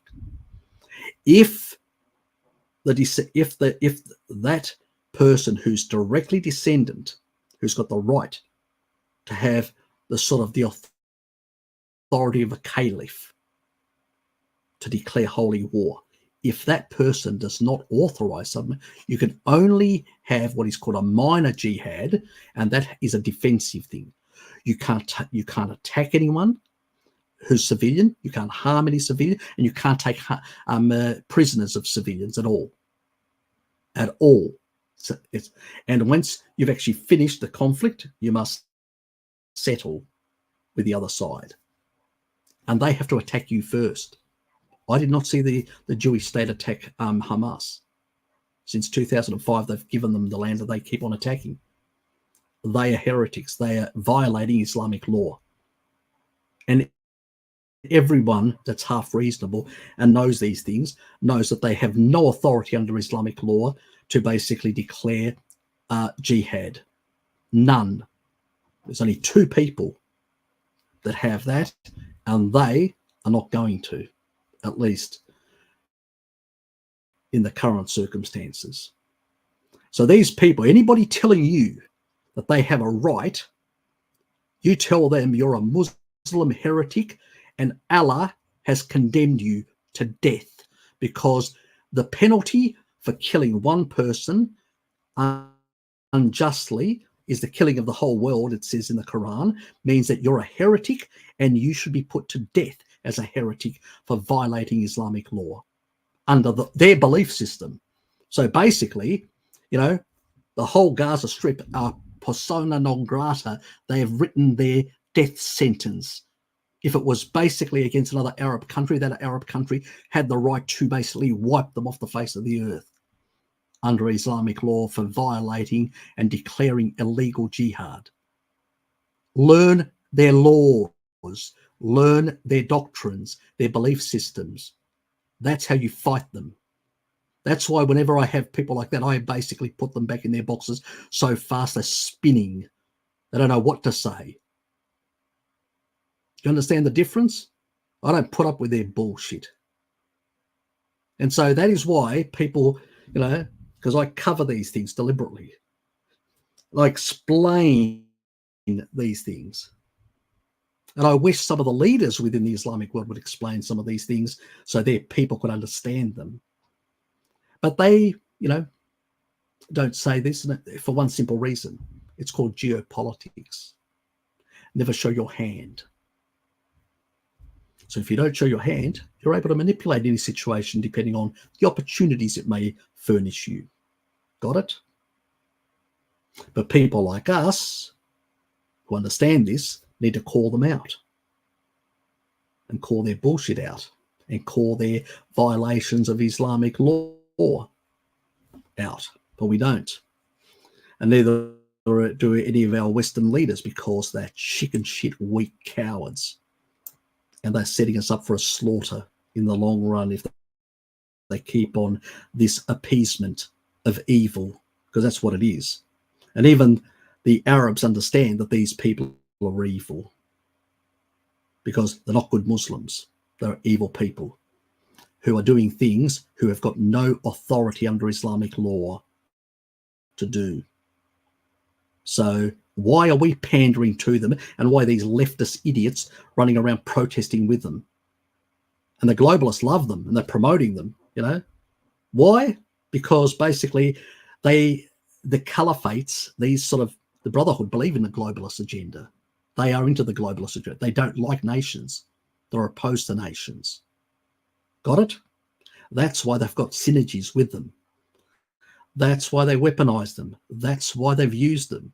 That's why they've been in an alliance, secret alliance for years, on and off. It's basically an alliance with the devil, because these people, when you get blowback, you get nasty blowback sometimes. You just have to look at some of the blowback we've got in cities like London, Paris, and stuff like that. Say no more. Anyway, I think I've said enough. But now you've got my thinking. You understand where I'm coming from when I put these things. I don't put them because I'm some flag-waving idiot for Israel. No.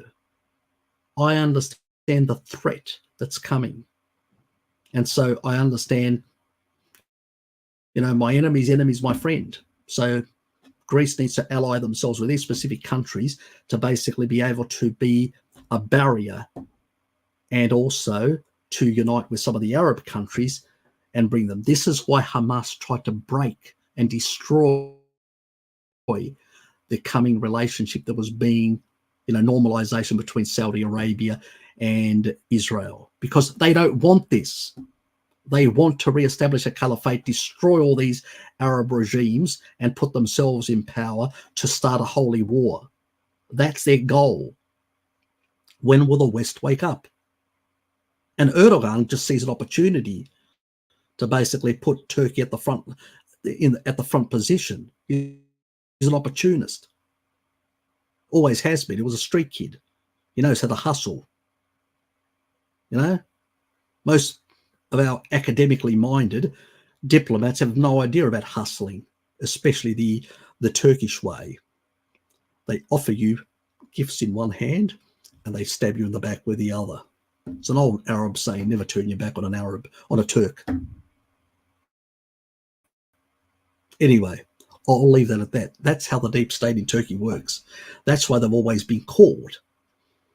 We use the word epitidios soldateros, which is somebody who holds this sort of quasi-neutral, acts like a friend for this person and a friend for this person, and sees what they can extract from everyone. Very unreliable alliances you can make with people like that, because they've got their own goals, their own interests, their own ambitions to create a neo-Ottoman brotherhood empire. And we're on the chopping block, just to bring you up to date. And so are all the Arab regimes and their peoples, because they don't give a shit about those Arab peoples now that just want to live in peace and have a prosperous life. No, for them it's holy war, endless holy wars until, jihad wins over the whole world. That's their goal. So remember, they're not interested in Arab nations and they're not interested in Western nations.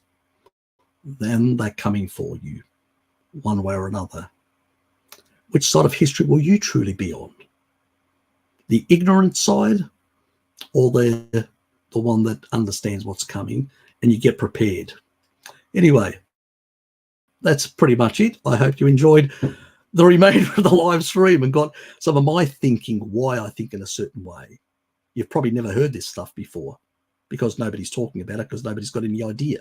They're too thick as brick to understand the way history flows. Anyway, see yous.